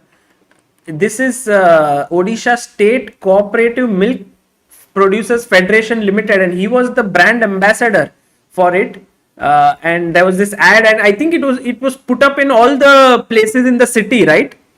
Yes, some place, yes. Yeah, so that is how popular he is over there. And actually, Odisha does take care of its sports players, and I think you, Padmini, Swayams, everyone are big stars in the state of Odisha. Yes. And what about Dubov versus Vidit? What do you think? We have actually. I just wish and pray God that Vidit manages to defend. Hmm. But okay, this is okay, and the knight is very bad against a pawn. This is like basic general principle. Yeah. Knight is bad against a pawn. So there is a chance to defend. Vidit has how much time? 16 minutes and 10 moves to make. I think that's sufficient. Yes, sufficient for Vidit level. But it is not. I mean, he has to. It is all about confidence here also, because he had problem to defend. So. So just to show the viewers what happened here, after bishop h6 with it took, rook takes, rook c8, knight went to e5. Actually, do you remember, Sagar, you said rook a5? Yes, I thought rook a5, but Dubov went knight e5, takes, pawn takes, queen c8. He pushed, bishop takes, knight takes, queen takes, bishop a6, and this is where we have reached. And all the moves are like all Dubov what he played. It's like very human, natural moves. Oh. How would you continue? Would you, as you said, we need to think what pieces to keep, what to exchange. Would you try to exchange this bishop away with bg7, or? First, I will look for, can I forcefully equalize this? And also, there is another thing also, like you try to make draw very quickly and you end up even making your position much more worse. So there's also an interesting thing. But okay, let me think. I want to give a check here, but the bishop controls it. So I'm also thinking of g5, but it looks very dangerous. It can be very dangerous after. Yeah. अगर नहीं हुआ तो backfire बहुत बुरी तरह. I mean, I'm trapping your bishop. I'm also threatening check and take this pawn. Yes. पर भालू को पकड़ने के लिए बिशप f6 भी फंस गया ना. I mean, बिशप f6 भालू क्या है? I mean, bishop g5 is a real problem. Bishop h6, but now bishop f6 is also tied down to this thing. True. So and also there is this thing queen e4. There is this queen e4, bishop d3, h7 is mate also. Right. I mean, maybe it is not working immediately. Yeah, I mean you can start with bishop d3 maybe. That's an idea. No, bishop d3. Yes, bishop d3 is interesting. Because check, king here, and if you try to snatch this pawn, Then, as Debashish said, Queen e4 is game over. So here, what I said, this looking at this mate thread. So mate thread is an idea. It's a plan. So then there is one thing called pre-calculation, another thing called calculation. So in pre-calculation, you see all the ideas, plans very quickly in few seconds. Your brain will work like in 10-15 seconds, you will see 5-6 ideas very quickly. So when g5 comes, your mind quickly spotted that if these two pieces come like this, there is a problem here. So this is not called actually calculation.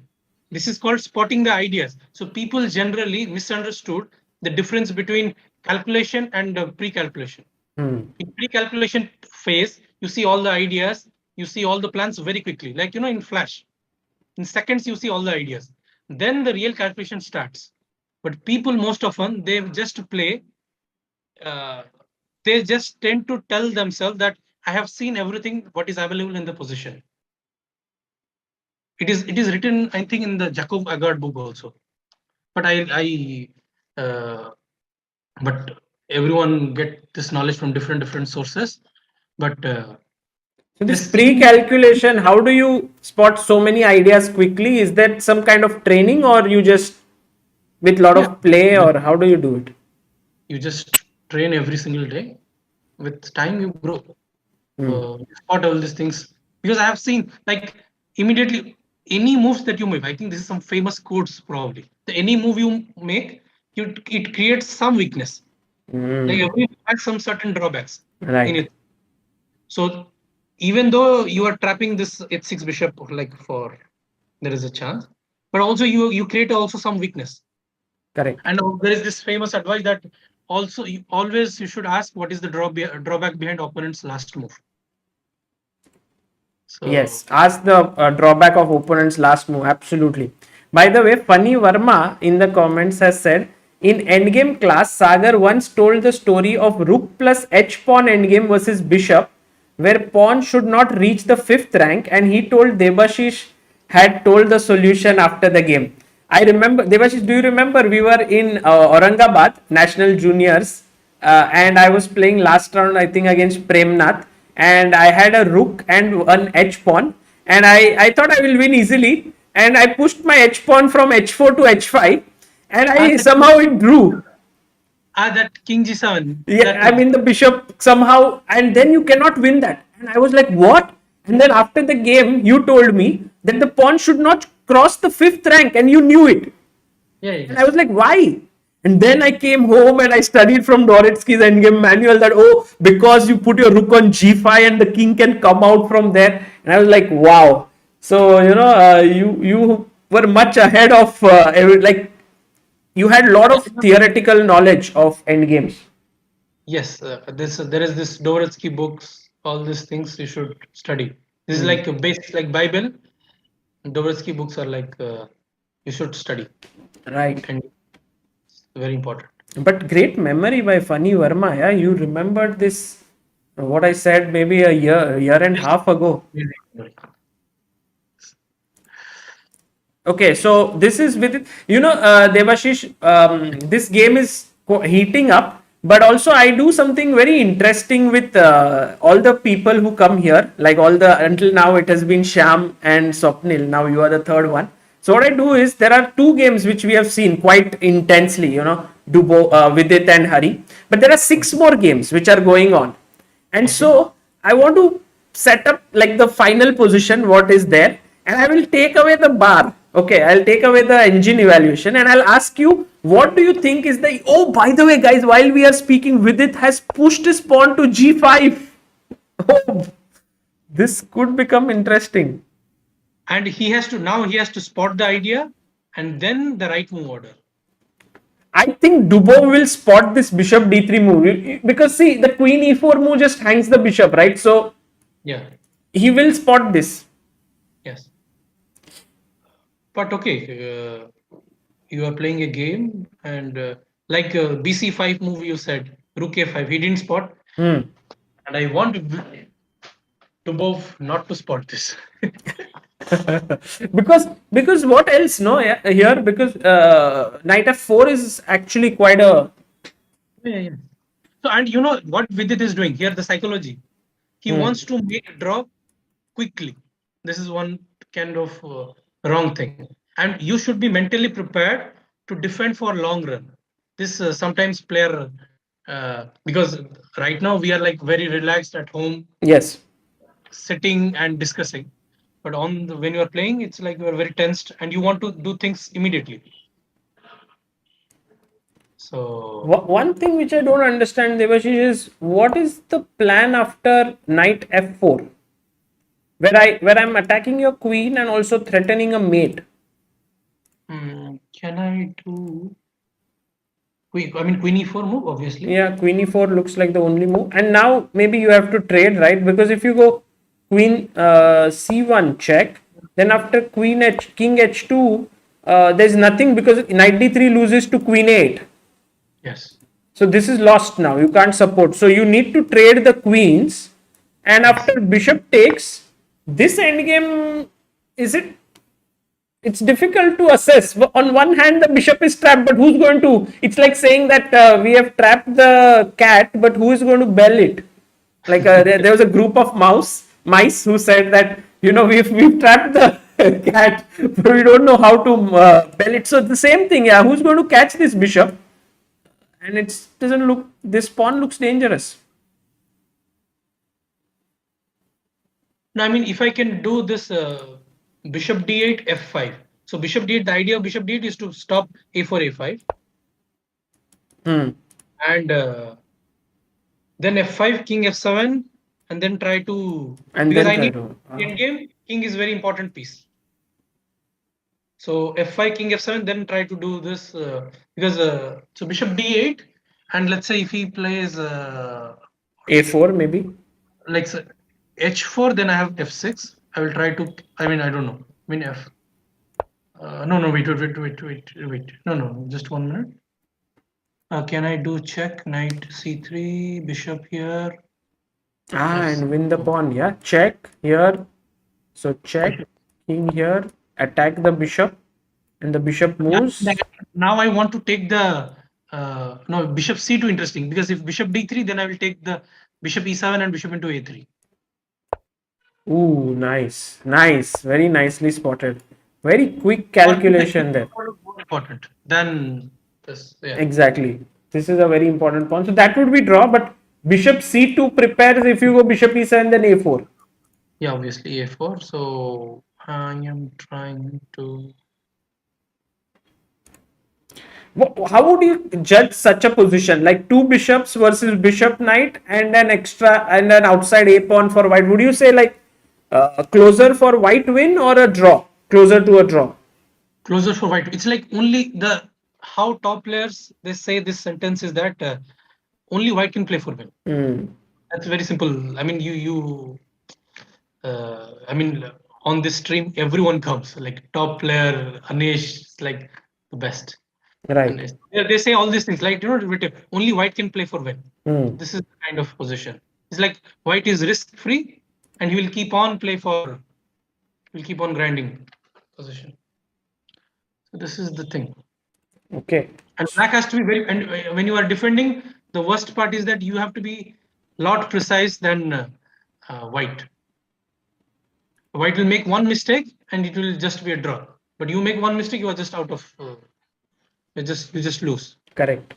So here let's see what Dubov comes up with. Very quickly checking what Harikrishna did after bishop g5, queen d7. He went knight to f4, knight jumped to c4, threatening a fork here, and Hari went back queen e2, and now Dominguez goes bishop b4, and the engines literally hate this move.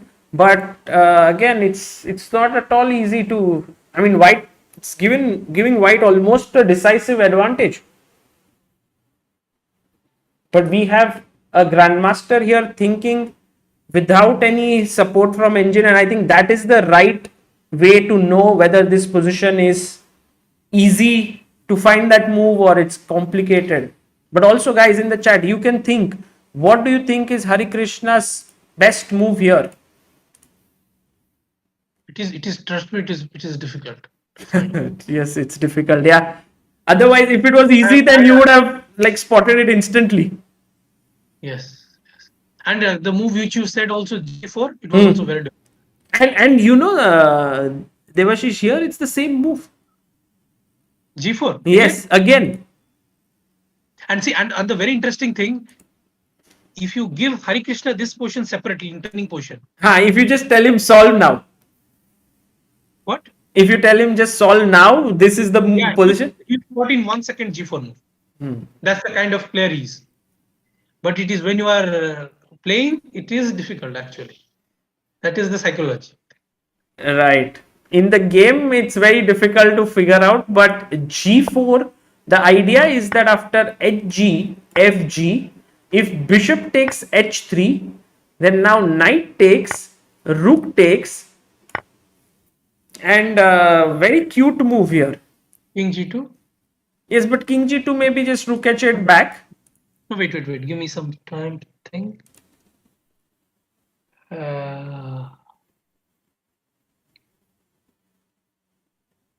Yes, guys, guess the evaluation I would do with him if, after the time pressure is done. Because right now we are... Now, as a candidate moves, bishop H4, King G2. Oh, wait, let me think. Bishop H4, just trap the rook. Is there any other candidate? Yeah, you're right. Absolutely. This and then King G2 trapping this rook. Very nice. And a lot of people also guessed it. Shubham Gupta, Mistadam, No Name, Samarth Gandhi, Darshan Borole. Well done, guys. Mukul Manghani. So, but do you think G4 he'll play or how much time he's thinking? He has taken 3 minutes still. And he's thinking, right? Yeah. Then there is, because now the interesting part is he's somewhat forced to play G4. Now there is a difference between these two situations. Why is he forced? I mean, if he can do B3 or A3 or something like that. No, he can sense it, right? No, right now when I was thinking, I see when that moment when I said Bishop G5, I had the option. Like the move came very naturally to me, Bishop G5. But right now, any moves are not natural for me. Now I am forced to think in deeply. There is a difference too. There is a two different thing. So if Harikrishna is taking his time, Debashish thinks that he might be looking at this move, but then you can even spot it, but then you have to calculate like bishop h3, knight h3, rook h3, and then trap the rook. And even still, it's not so clear because your king is exposed. I mean, trapping the rook calculation is not difficult part for any this level player. Assessment. Consider the thing. Sometimes that doesn't move even. You just like you see G4. Like go back to 3 moves. 3 moves that G4 when you said G4 was real. No, not here. Like when Queen was on F3. Yeah.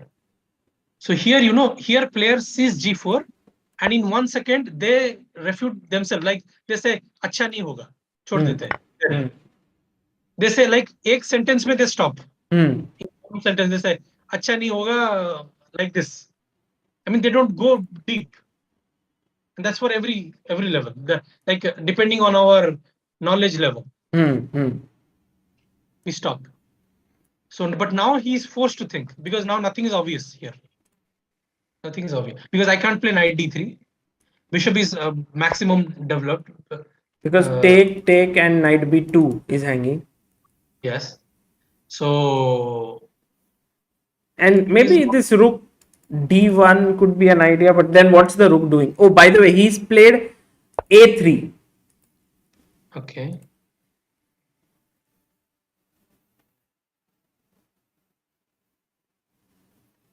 He's playing fast. Okay, but another I think he can do the same thing after bishop a5, then g4 idea.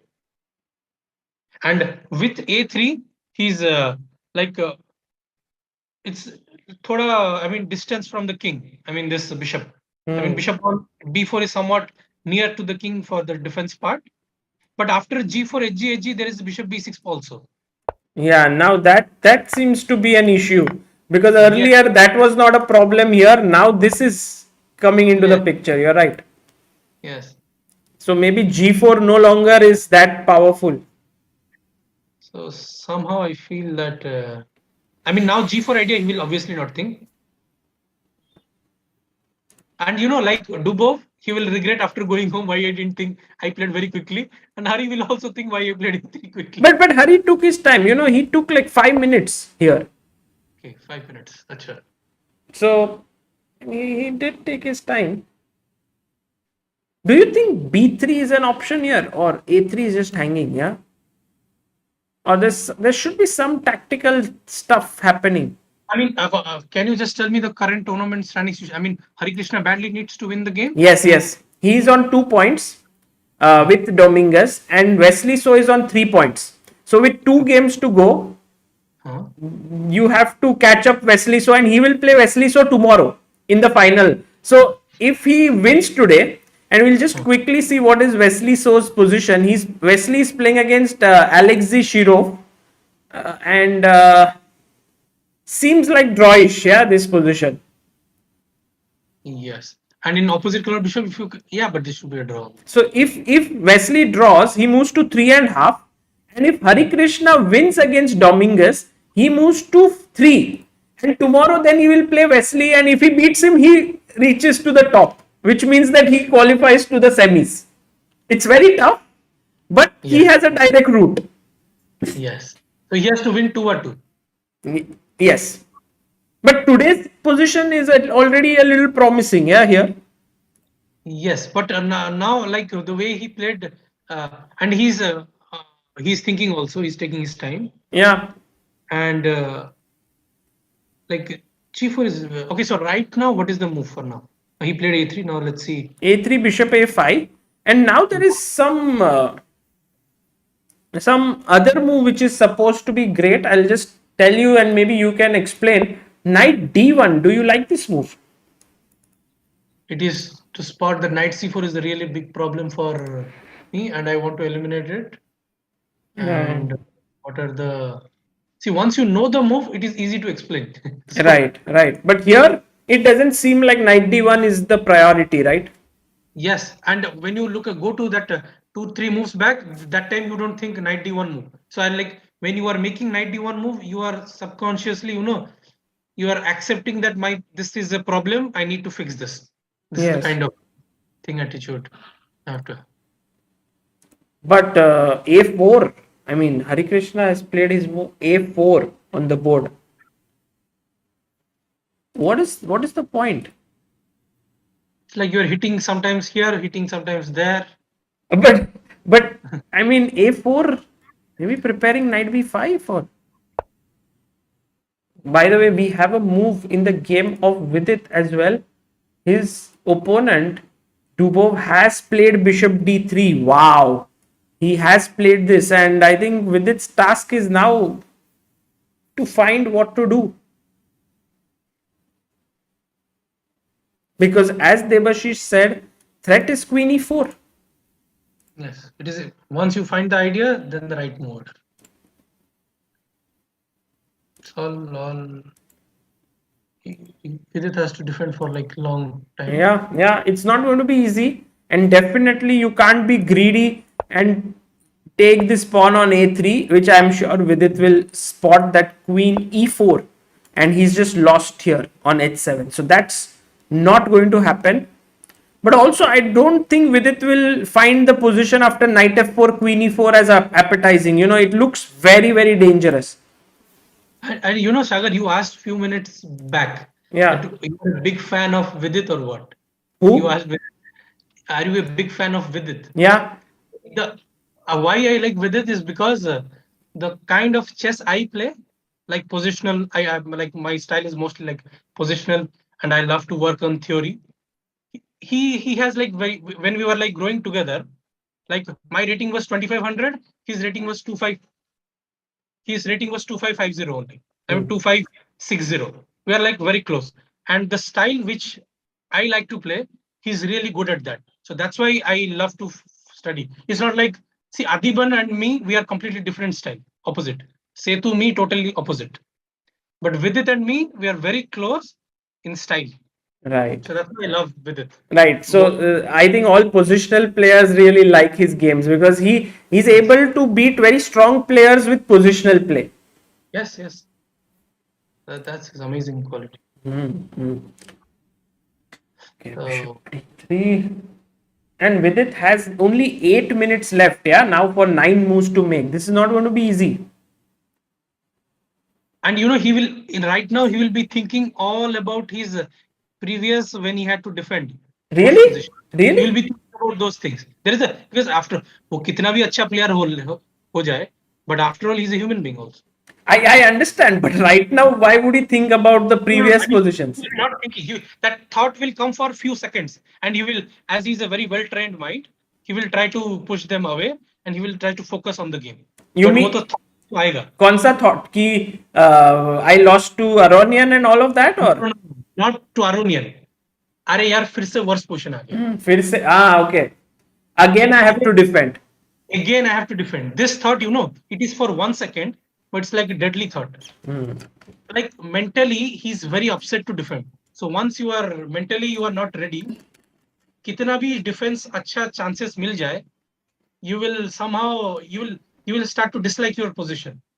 So, Actually, इतना खराब नहीं होगा position. So you are saying that if we look at this game individually, then maybe it is like, oh, it's only small edge for white. But if you look at what happened in Tata Steel against Karyakin, then against Aronian here, and now this game, then maybe this might have a deep impact on Vidit right now.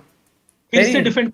This simple sentence, it is nothing big. I mean, look at with his career, he must have defended thousands of games, hundreds of games he would have defended successfully. Even much difficult than this position also. Much difficult than this he would have defended for his career. Right. But वो thought, वो जो 1 second का जो thought है ना, वही disaster है. That sir फिर से defend करना पड़ेगा. Psychologically, yeah, that's true. That's true. I'm just wondering if Queen C1, King H2, and give a check and bring your Queen closer. But after G3, there's no real good square. I mean, maybe I can put my Queen here. Yes, okay. So now, can I play Queen C2? But I'm thinking Queen C2. And somehow you can't protect this pawn. Yeah, just C8 and is the issue. It's a real issue with the Right. This is and I think when you see such variations and you see your time ticking down, I think if Vidit is able to hold this, that would. Oh, he plays knight f4. I think not a very happy decision because now a queen trade is inevitable. Yes. Queen e4 is going to happen. It's only move. Queen e4, queen takes e4, bishop e4, and now this bishop is not getting trapped, and this pawn is very dangerous. Let's quickly check Harikrishna versus Dominguez. Oh, Harikrishna after a4 has played rook fd1, and Devashish, suddenly it shows huge, like real solid advantage to black. Yes. It's like when you have this kind of position when you are playing without plan. See, right now white is playing without any plan actually. It is like this is a famous quote that it's better to have a bad plan rather than no plan. So this. And he actually found the best move here. Bishop d8 was the best move. But I don't understand why would bishop d8 be so strong that it gives black a huge advantage. So black is not able to improve his position further, and I mean white has to take, yeah, the bishop. It has to take. Black cannot play castle. Look, it's a bishop d8, queen d8, bishop d8, queen d8, b3, knight a5. Yeah, knight a5, knight c6 back. So and b3, then there is queen b6, and then I will play castle or something like. So the main problem here is that there is queen b6. There's also queen g5, and black's pieces are very well placed. Yes. So all of a sudden it's Dominguez who is better here, and here Dominguez putting pressure on, like it's turned in a second, and I think as Debashish said, Harikrishna couldn't find the key plan. Yes. So this is what happens. I mean, this kind of position, if you don't spot g4 thing, and there is a few moves go back, few moves. And there is one thing, this is like human nature, like go back few moves, like back, like bishop here, put the bishop here, like, yeah. So this position, just to save time, you play things quickly, but then your position is worse, then you spend much more time regretting that decision. So you mean to say that if you make this move in, like, say 3 minutes, g5 is a dubious move, for example, just imagine. Hmm. Dubious move, and bishop g5 is a very obvious move. And let's say you spent one move ago or two moves ago lot of time. You spent a lot of time. Now you want to save time because you thought I spent unnecessary time for so long time. So now by playing fast, because I'm reaching to 40 moves time control, I need to play fast because I will be in time triple rules. So just to save time, now you play quickly and then you make a big mistake. And the next move, like you think for bg5 2 minutes and you play it, then you realize it's a mistake. Next move you think for 10 minutes because abhi to position already kharab ho gaya. True.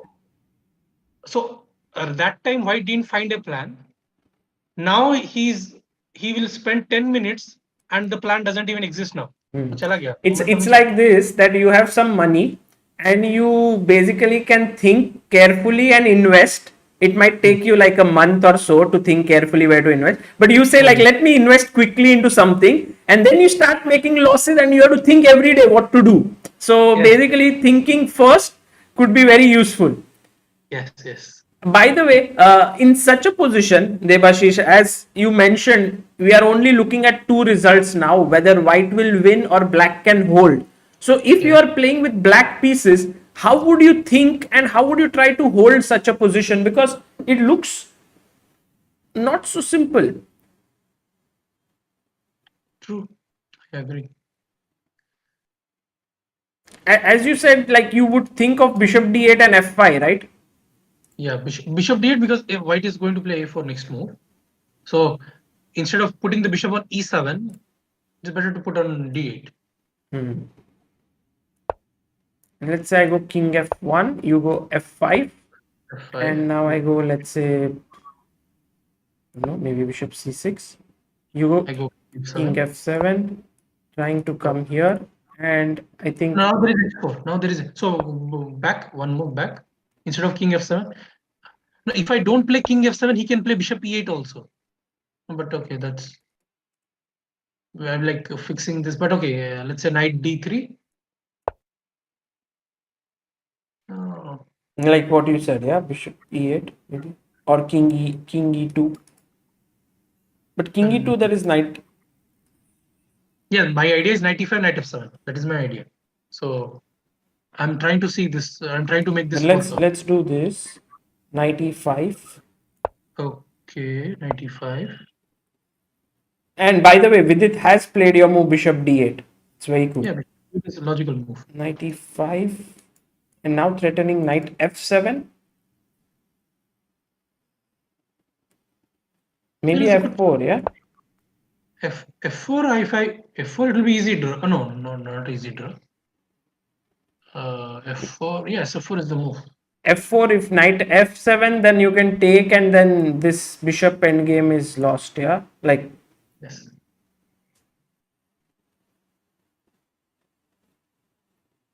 So f4, like now I think gf4 is the only move, bishop f4. And you have to defend this for eternity. nice. When you say it like that, it feels very depressing. You have to defend it for eternity. Yes, and just imagine if Vidit is here, he will be very happy. If Vidit is white here in this position. Oh, for sure. Because he's a fantastic technical player. Yeah. And when you are a fantastic technical player and you get this kind of position with the black, you feel even worse. Yes, because you know everything. You can see everything very quickly. He is a very good technical player. Right. Well, Debashish, you have had a very long day, and you've come here, and we are doing this since almost an hour. So before I let you go, how about we do that small thing which I like to do? It's just for fun, but it gives an idea to people that it's not easy to assess position. So what I'll do is I'll give you a position, and you have to assess, give an evaluation in terms of number and how close it is to the engine. We will see, and every right move gets you a point. Okay, so let's try. Let's try. Okay. Well, always ready for a challenge, yeah. Yes. Second, let me just get rid of the bar so that. Okay, so the first game that I want to take you is Nakamura versus Alexander Grishchuk. This is the position. The last move played was c4. Okay. What so I have to access the position. You have to give an evaluation of the position in a number. That could be plus minus 1, plus minus 0.8, whatever you think. Minus plus 0.5, or I mean minus equal plus 0.5 and so on. Somehow this c4 move I'm bit okay, so c4, like I have to control this e7 bishop. Like if bishop f6 is working, like 1.7080, wait, let me think. 1 point, because pawn is on h6, so space advantage engine for engine, space advantage really matters. 1.7080, no, plus by minus engine will not give.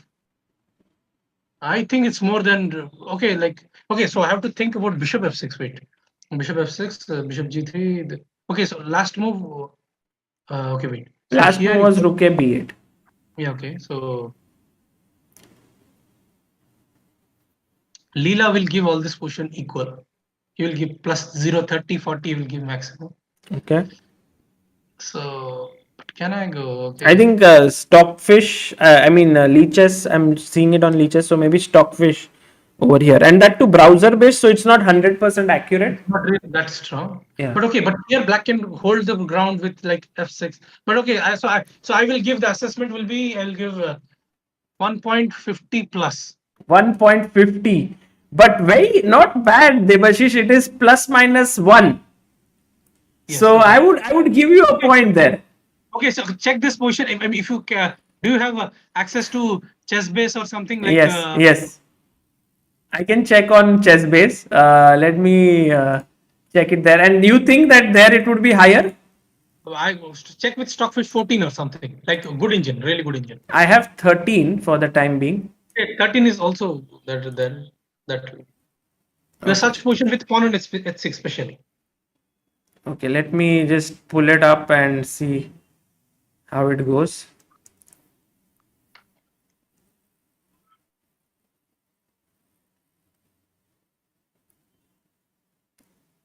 Maybe I'm wrong. Maybe I'm right. This is interesting. Okay, I have pulled up this, and you can check it here. It shows plus equal. In fact, it's actually going down, not better. It's showing that this is plus equal 0.5. Okay, 0.5. Okay. It's like it shows like white cannot do anything immediately. Yeah, as you said, f6 is coming up, and there's black just holds. But yeah, it's slowly going up. At the depth of 45, it's showing 1.14 on the cloud engines. How much CPU? This is some blur. Is the window is a bit blurred. Yeah, I have put 4 right now. I can use 12, but I think my streaming will crash. So I'm just but the depth, I mean, there's a cloud engine which says at the depth of 45 it is 1.14. Yes. So I think maybe it's going towards what you are saying. Okay, I'll give you a full point there. Amazing. Let's go to the next one. Okay. This one was, so basically Nakamura already leading his group, but can also beat Grishchuk now. So that would be a big result. Etienne Bakro versus Andrei Esipenko. Esipenko is black, Etienne is white. And the last move was Rook D4.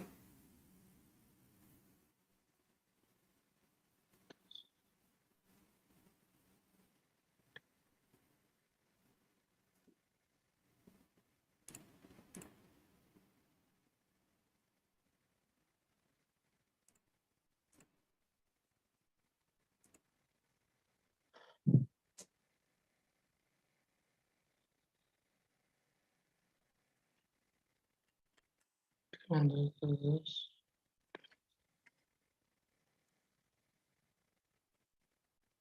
So only black can wait. Now I have some strong threat.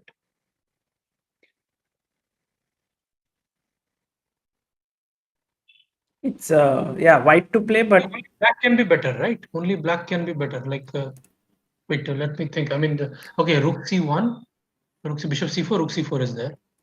So rook into c4, knight into c4. Rook c1, no, rook c1. There is a rook d8, bishop into f7, rook into d2.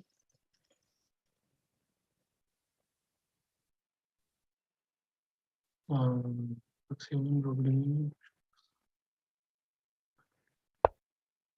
yeah, he played rook c1. He played it. Yeah, rook c1. I mean, this position, I only okay, should be equal but difference. So I will pick, like KBC. They go, they do.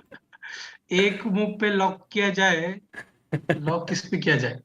Lock किया जाए 030, वो सलमान खान का वो जो था 10 का दम वाला, वो आई एम डूइंग. सो 10 का दम में कैसा होगा? कितने प्रतिशत भारतीय मर्द जो होते हैं ना. So here you think that black would be better, or Okay, it's like 0.30. No, 0.30 black. No, 0.30 black. No, this position will be equal. No, I don't think this is anything special. I will just take rook into d4, and it will be a draw. so equal? Equal. So it is like 0.20. 0.20. Wait, 0.20. Whom I will give? It will be black 0.20. Well, you are close. It says 0.9, but only if you find the move knight e6. Yes. This position can be very risky because knight against a pawn. I told you in this string, knight is bad against a pawn, so you have to be very careful also. Yeah, but otherwise, no, it shows black advantage. Yeah, 0.9. Yeah, that's what I said. I said 0.20 black better. Right, exactly. But here, not to take with the knight, but with the pawn, and black is doing well. But yeah, you were close. Let's give it a half a point. So 1.5 out of 2. Okay. Let's go to Richard Rapport versus Gregory Opparin. Oh, this is black. This is the live board. Black is a pawn down. Last move was rook to d8. So here it is. So black last move played rook d8, right? So assessment will be. Give me some time. So I think one idea I have g4, g5 because I need to activate my rook. Another, but this is very slow. I find this g4, g5 is very slow. So that because after g4, g5 you can simply play rook d6. Nothing special. After all this thing I do. So it is only black who is better.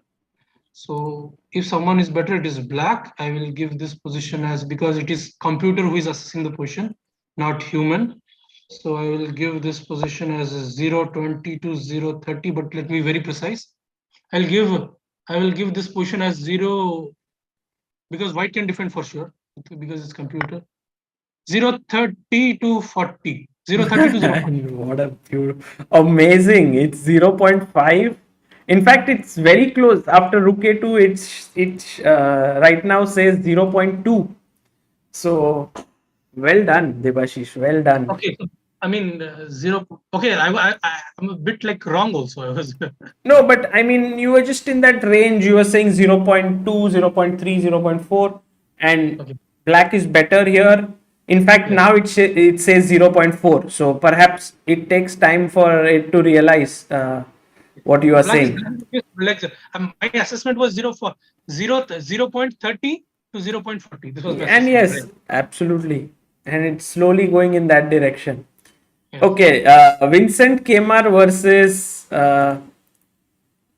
Now, this is going to be very tough because this has nothing. Like I I have to just guess because this is I cannot use any logics to to tell you the assessment. Because there's a lot of calculation involved, yeah? Yes, with those positions I had logic. I can use logics, but here it is nothing. There's no. So here it is whom to play, white to play or black to play. Here it is black has just queen to a4. Okay. So I have this small thing, rook g1, rook g8. I have a threat. I have this rook g1, man. 8 threat. One threat was there. You know the last move Devashish he's played rook h5. Acha, let me think. Rook h queen d4, rook d7, king d7, check, king f8, king g7.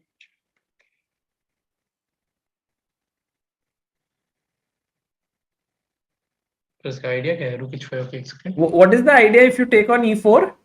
That's what I'm thinking only. Queen into e4. No, queen into e4. If queen h3, then there is queen d4 and queen into. No, but that is not so clear actually. I have king c2 move, but again queen a4 check. King. I don't know after queen a4 check where the king will hide. By the way, king f1 played by Dubov there. So here take. You're saying like queen h3. Queen d4 check. Yeah, or rook d5. No, just over. No, rook d5. So simple. Sorry, rook d5 is very simple. Rook d5, king e1, and then knight f3 check or something. Yeah. Knight f3 or knight d3. Just here and queen h1 even. Yes. No, I mean queen e4. Wait, rook into h7. There is something only. Oh, he goes rook g1. He's like, yeah, this happened. Oh wow. I think, guys, Levon Aronian, if he loses this, then maybe Dubov has chances. But if Aronian wins, I think he's through.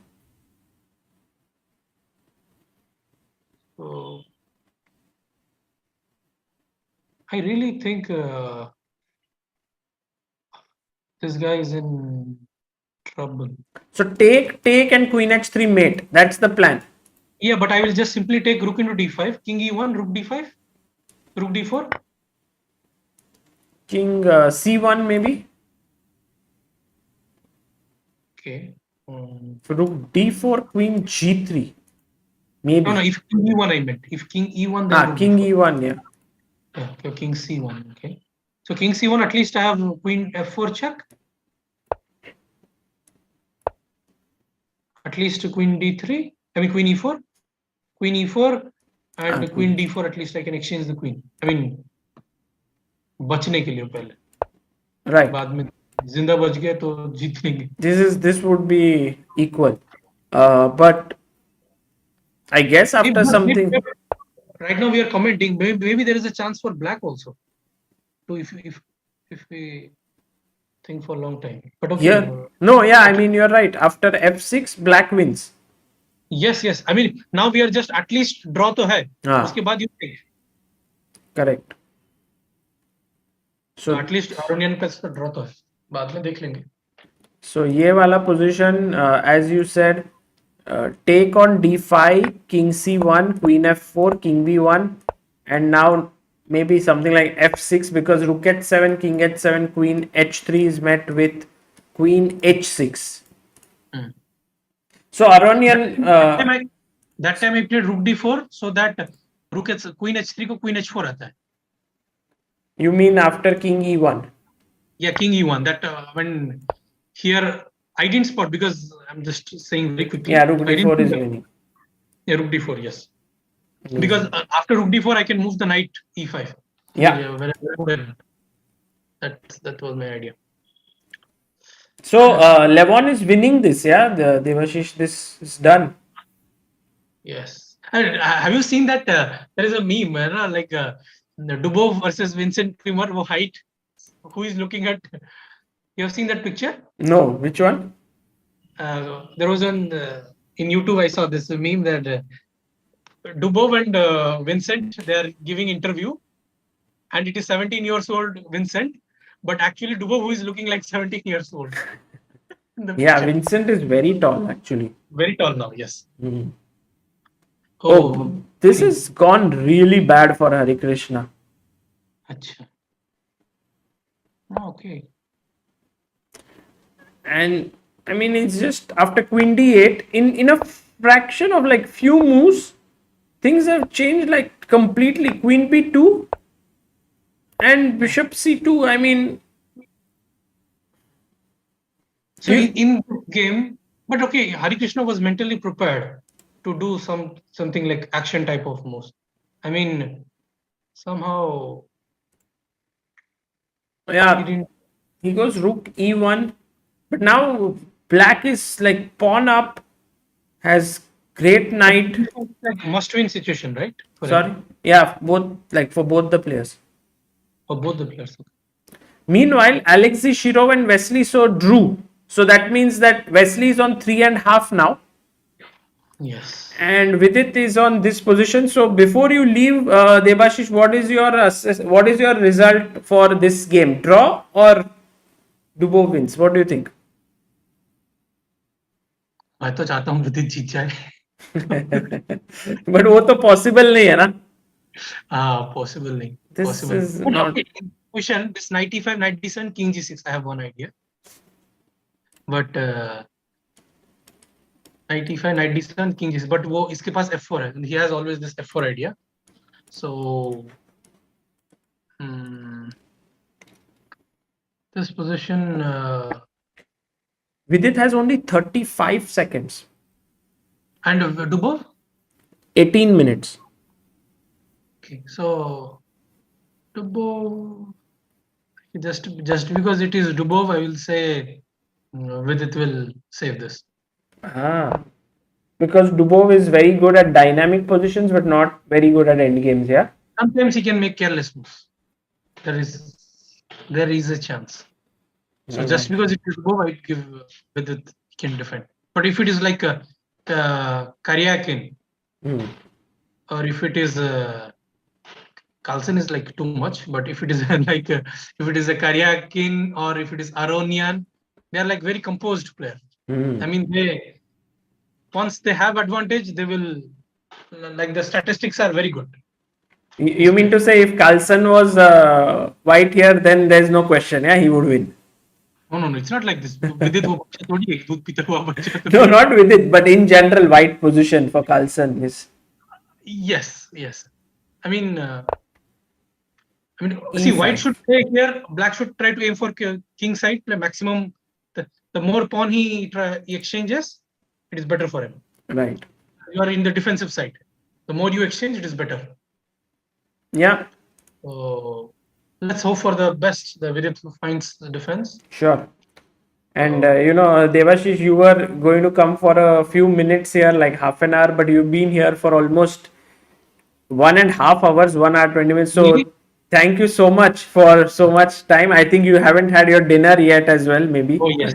But I really enjoyed doing this. I mean, this is amazing fun to discuss all the games, and you had all these questions. It was like I was forced to challenge. Yeah, sure. I mean, you got, and you were giving assessments as if you had some kind of a system in your head. Yeah, like, oh, there's an H pawn advance, so maybe 0 point here. Oh, there's a bishop pair, so I can give this advantage. Maybe you studied engines closely. Yes, I work every day with engine, so you get to know this kind of things. I mean, once you work so long, it's normal. It's for every like player like my level kind of player. They can do it very quickly. Like this is habit hai. Aapka bhi hoga. You are just praising me too much. No, nothing. Everyone has this kind of thing. It's normal for player like my level. But a lot of people here, Animesh, Bhuvan Chandra, Lord Wiz, Pranjali, everyone saying Debashish OP.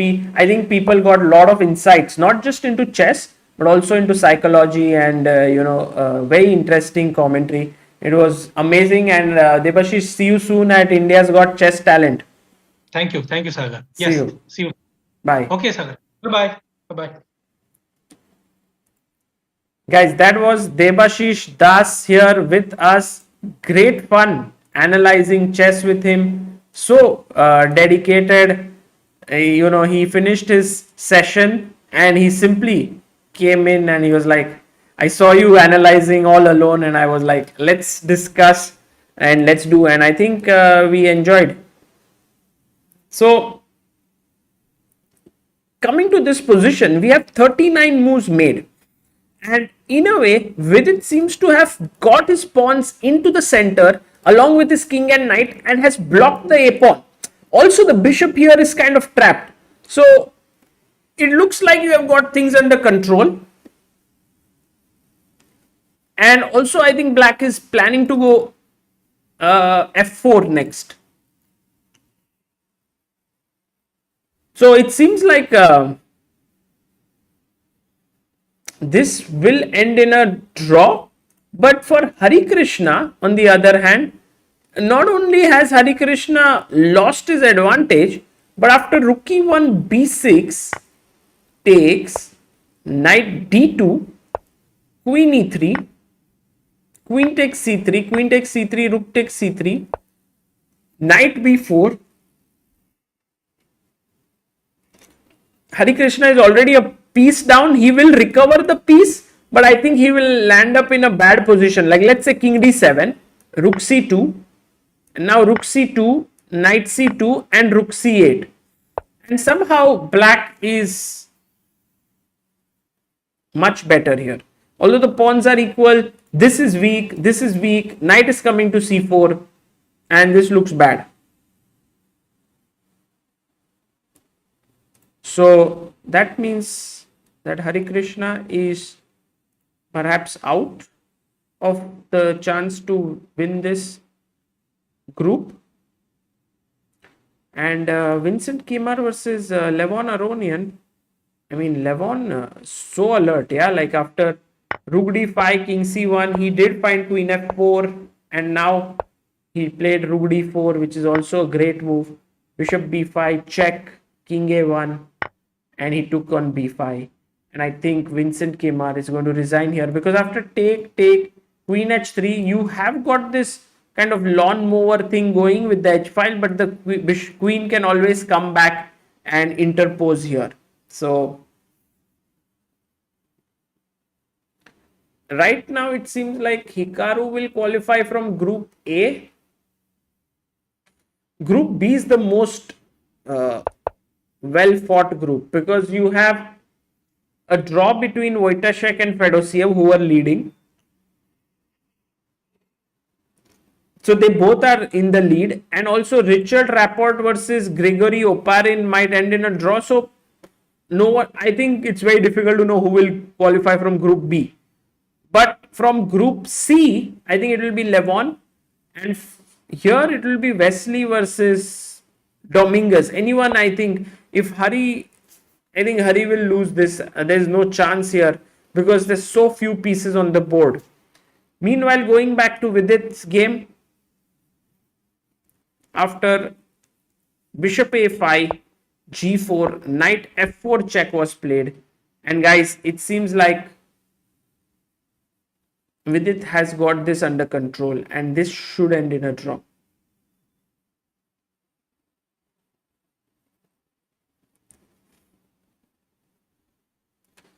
Yeah, this tournament seems to be over for Indians in a way, because if Aronian wins today, he moves to 4 points, and the best Vidit can do here is a draw. So he would move to 2.5 points. So that's 1.5 point lead in one round you can't cover. And if Harikrishna loses, he'll be on 2, and Wesley So is already on 3.5. Yeah, I think Vidit has defended excellently in this game, because he was under so much pressure. And after g5, he found this move knight f4, and I thought that this is going to be very tough. But bishop d8, as Debashish mentioned, f5, bishop c2, knight g6, a4, king f7, g3.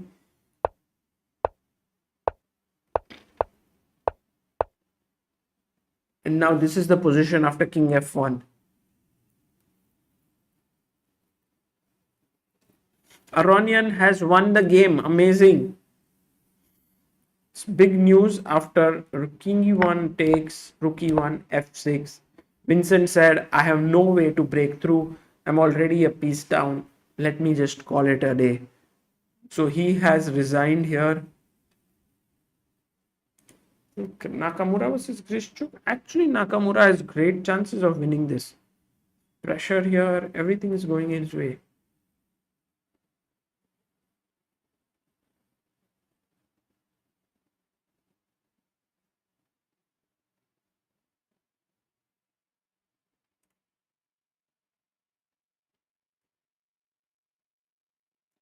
What are the dates of leg 2? I think the dates of the second leg of this event. I have it with me. 28th March to 28th Feb to 14th March. So it's almost 20 days of break for both Vidit and Harikrishna.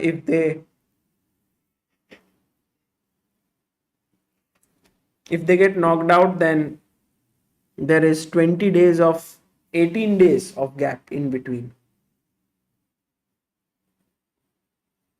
Well, I think in a way it would be nice to somehow finish in top 2. Like even if you don't finish first, if you finish second, you get 4 points.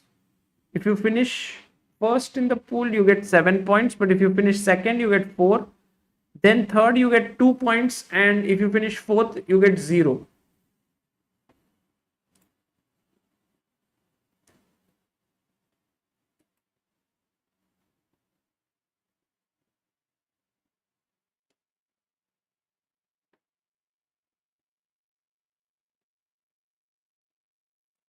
Go to Harikrishna's game. Why is this position so losing? I ask myself, like what is the reason? Can anyone tell me why is Harikrishna's position so bad?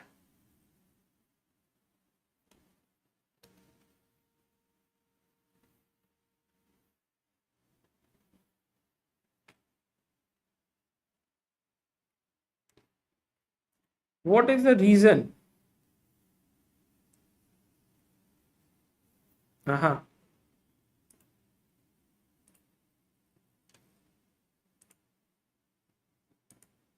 A4 and D4 weak. Chess lover. Very good.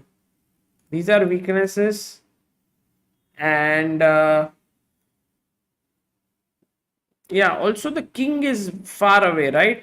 And black king is in the game.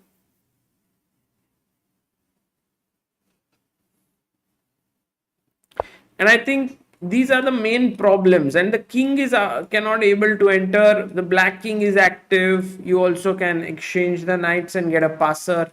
I feel all in all, black is in the driver's seat quite thoroughly here.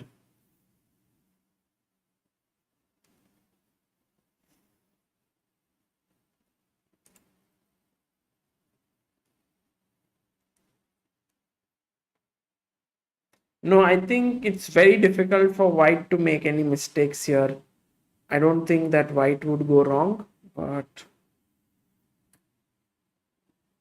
yeah, draw seems most likely here. Draw is the most likely result.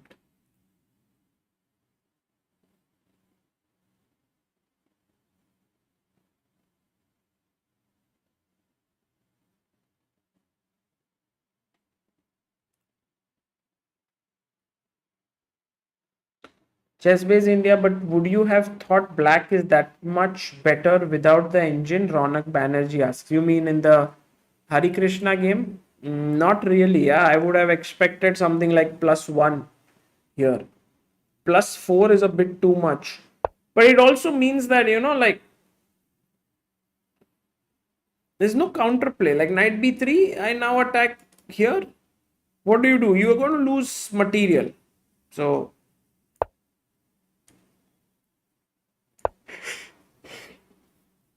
rook b1 and knight takes d4. So this is just bad.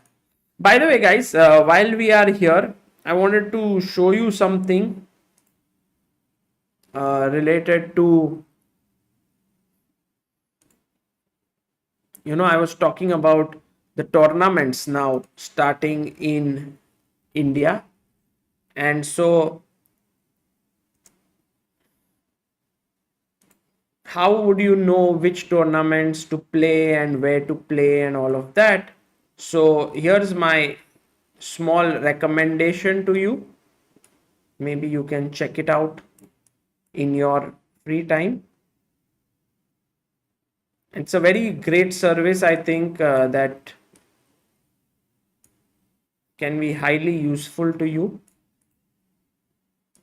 And I mean, you can get always all the information from there. So here's the website. It is chessbase.in, this website. And if you go to our website here, you will find that on the top there is a calendar here. This is a very amazing thing because you can find tournaments all across the world here. And in fact, many tournament organizers from all across the world submit their tournaments, and you can play here. You can see here, and you can contact. And you see this red box is basically to download the circular. So if you see here, MPL 58th National Senior. So if I click here, now I get all the information. Okay, it's going to happen in Kanpur. It's starting on 25th Feb, ends on 3rd March. And I can even open a prospectus here, and you will get to see that total prize fund is 30 lakh rupees. This is the schedule of the tournament. First prize 6 lakh. And here, what are the things? No entry will be accepted after 20th of February. So you can check like this for all the tournaments that are happening. Like here, you can then go and see women's tournament. I think also national is happening during that period. Here, MPL, National Women's Chess. And then also after that, Delhi in March. Guwahati is happening. This is in Assam. The first prize is 2,51,000. You can click here once again and check.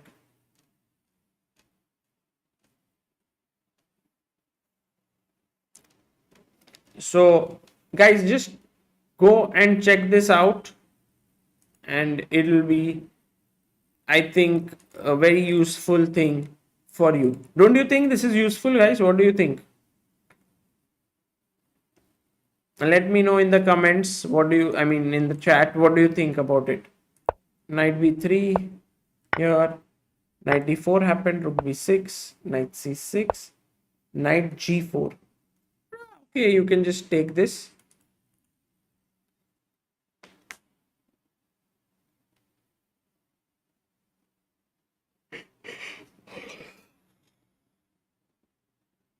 Yeah, useful, says Krishna Prasad. Harsh Mallu says yes. Shaibi Bunoj, very useful. And please do check it out, guys. Shahid puts in a lot of effort to maintain it from ChessBase India. Is working around the clock to make sure that the tournaments are there. So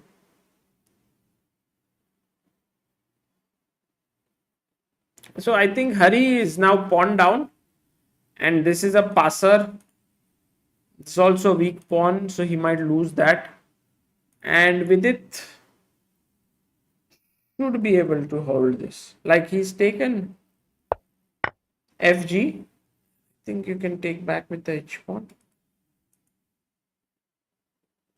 But also this is hanging.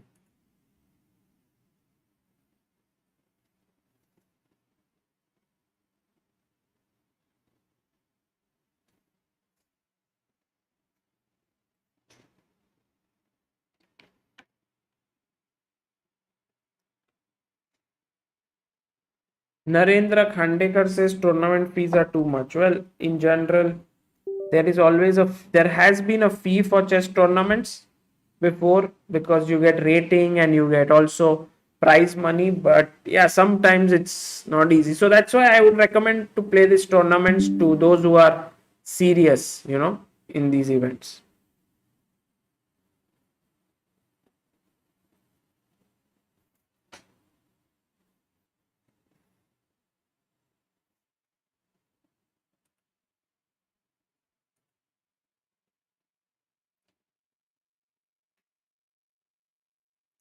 Guys, I'm going to right now call this stream and end it, because I feel like this is going to end in a draw, this one with its game.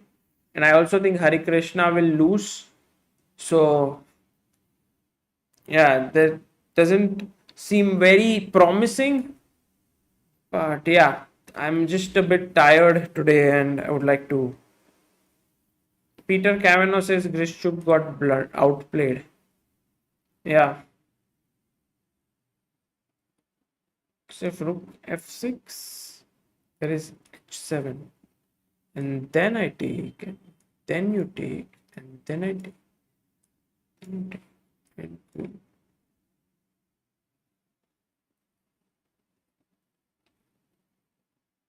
Yeah, take care, guys, and see you all tomorrow. By the way, the only move to win now is h7, and I think Hikaru can find that in his sleep as well, because the threat then is queen f6, bishop f6, king f6, and queen. So h7 is an important move. Yeah, Hikaru can reach there. Mandar Junarkar says, can you tell tournament format? So, Mandar, there are 4 players in each pool, and there are totally 4 pools. Now, this one is pool A. So, Hikaru is leading it. In pool B, we have Fedosiev and Wojtaszek leading. In pool C, we have Aronian just crushing the competition with 4 out of 5. Here. And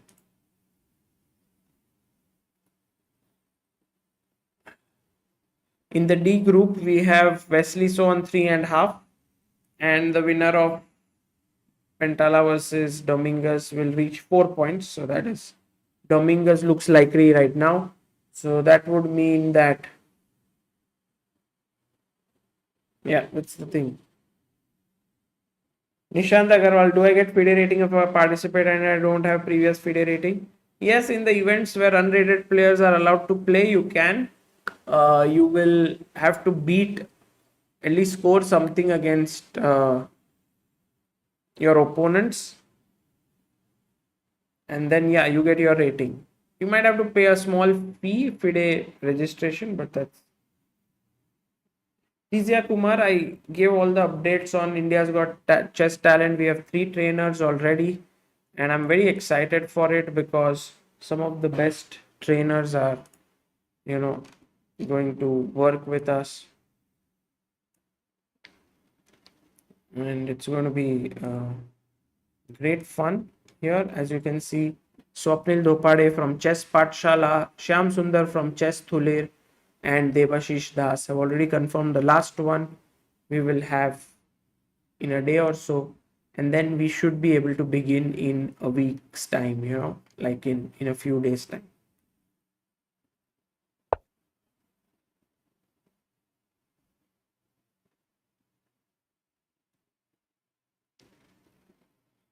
Okay, guys, take care and see you all tomorrow.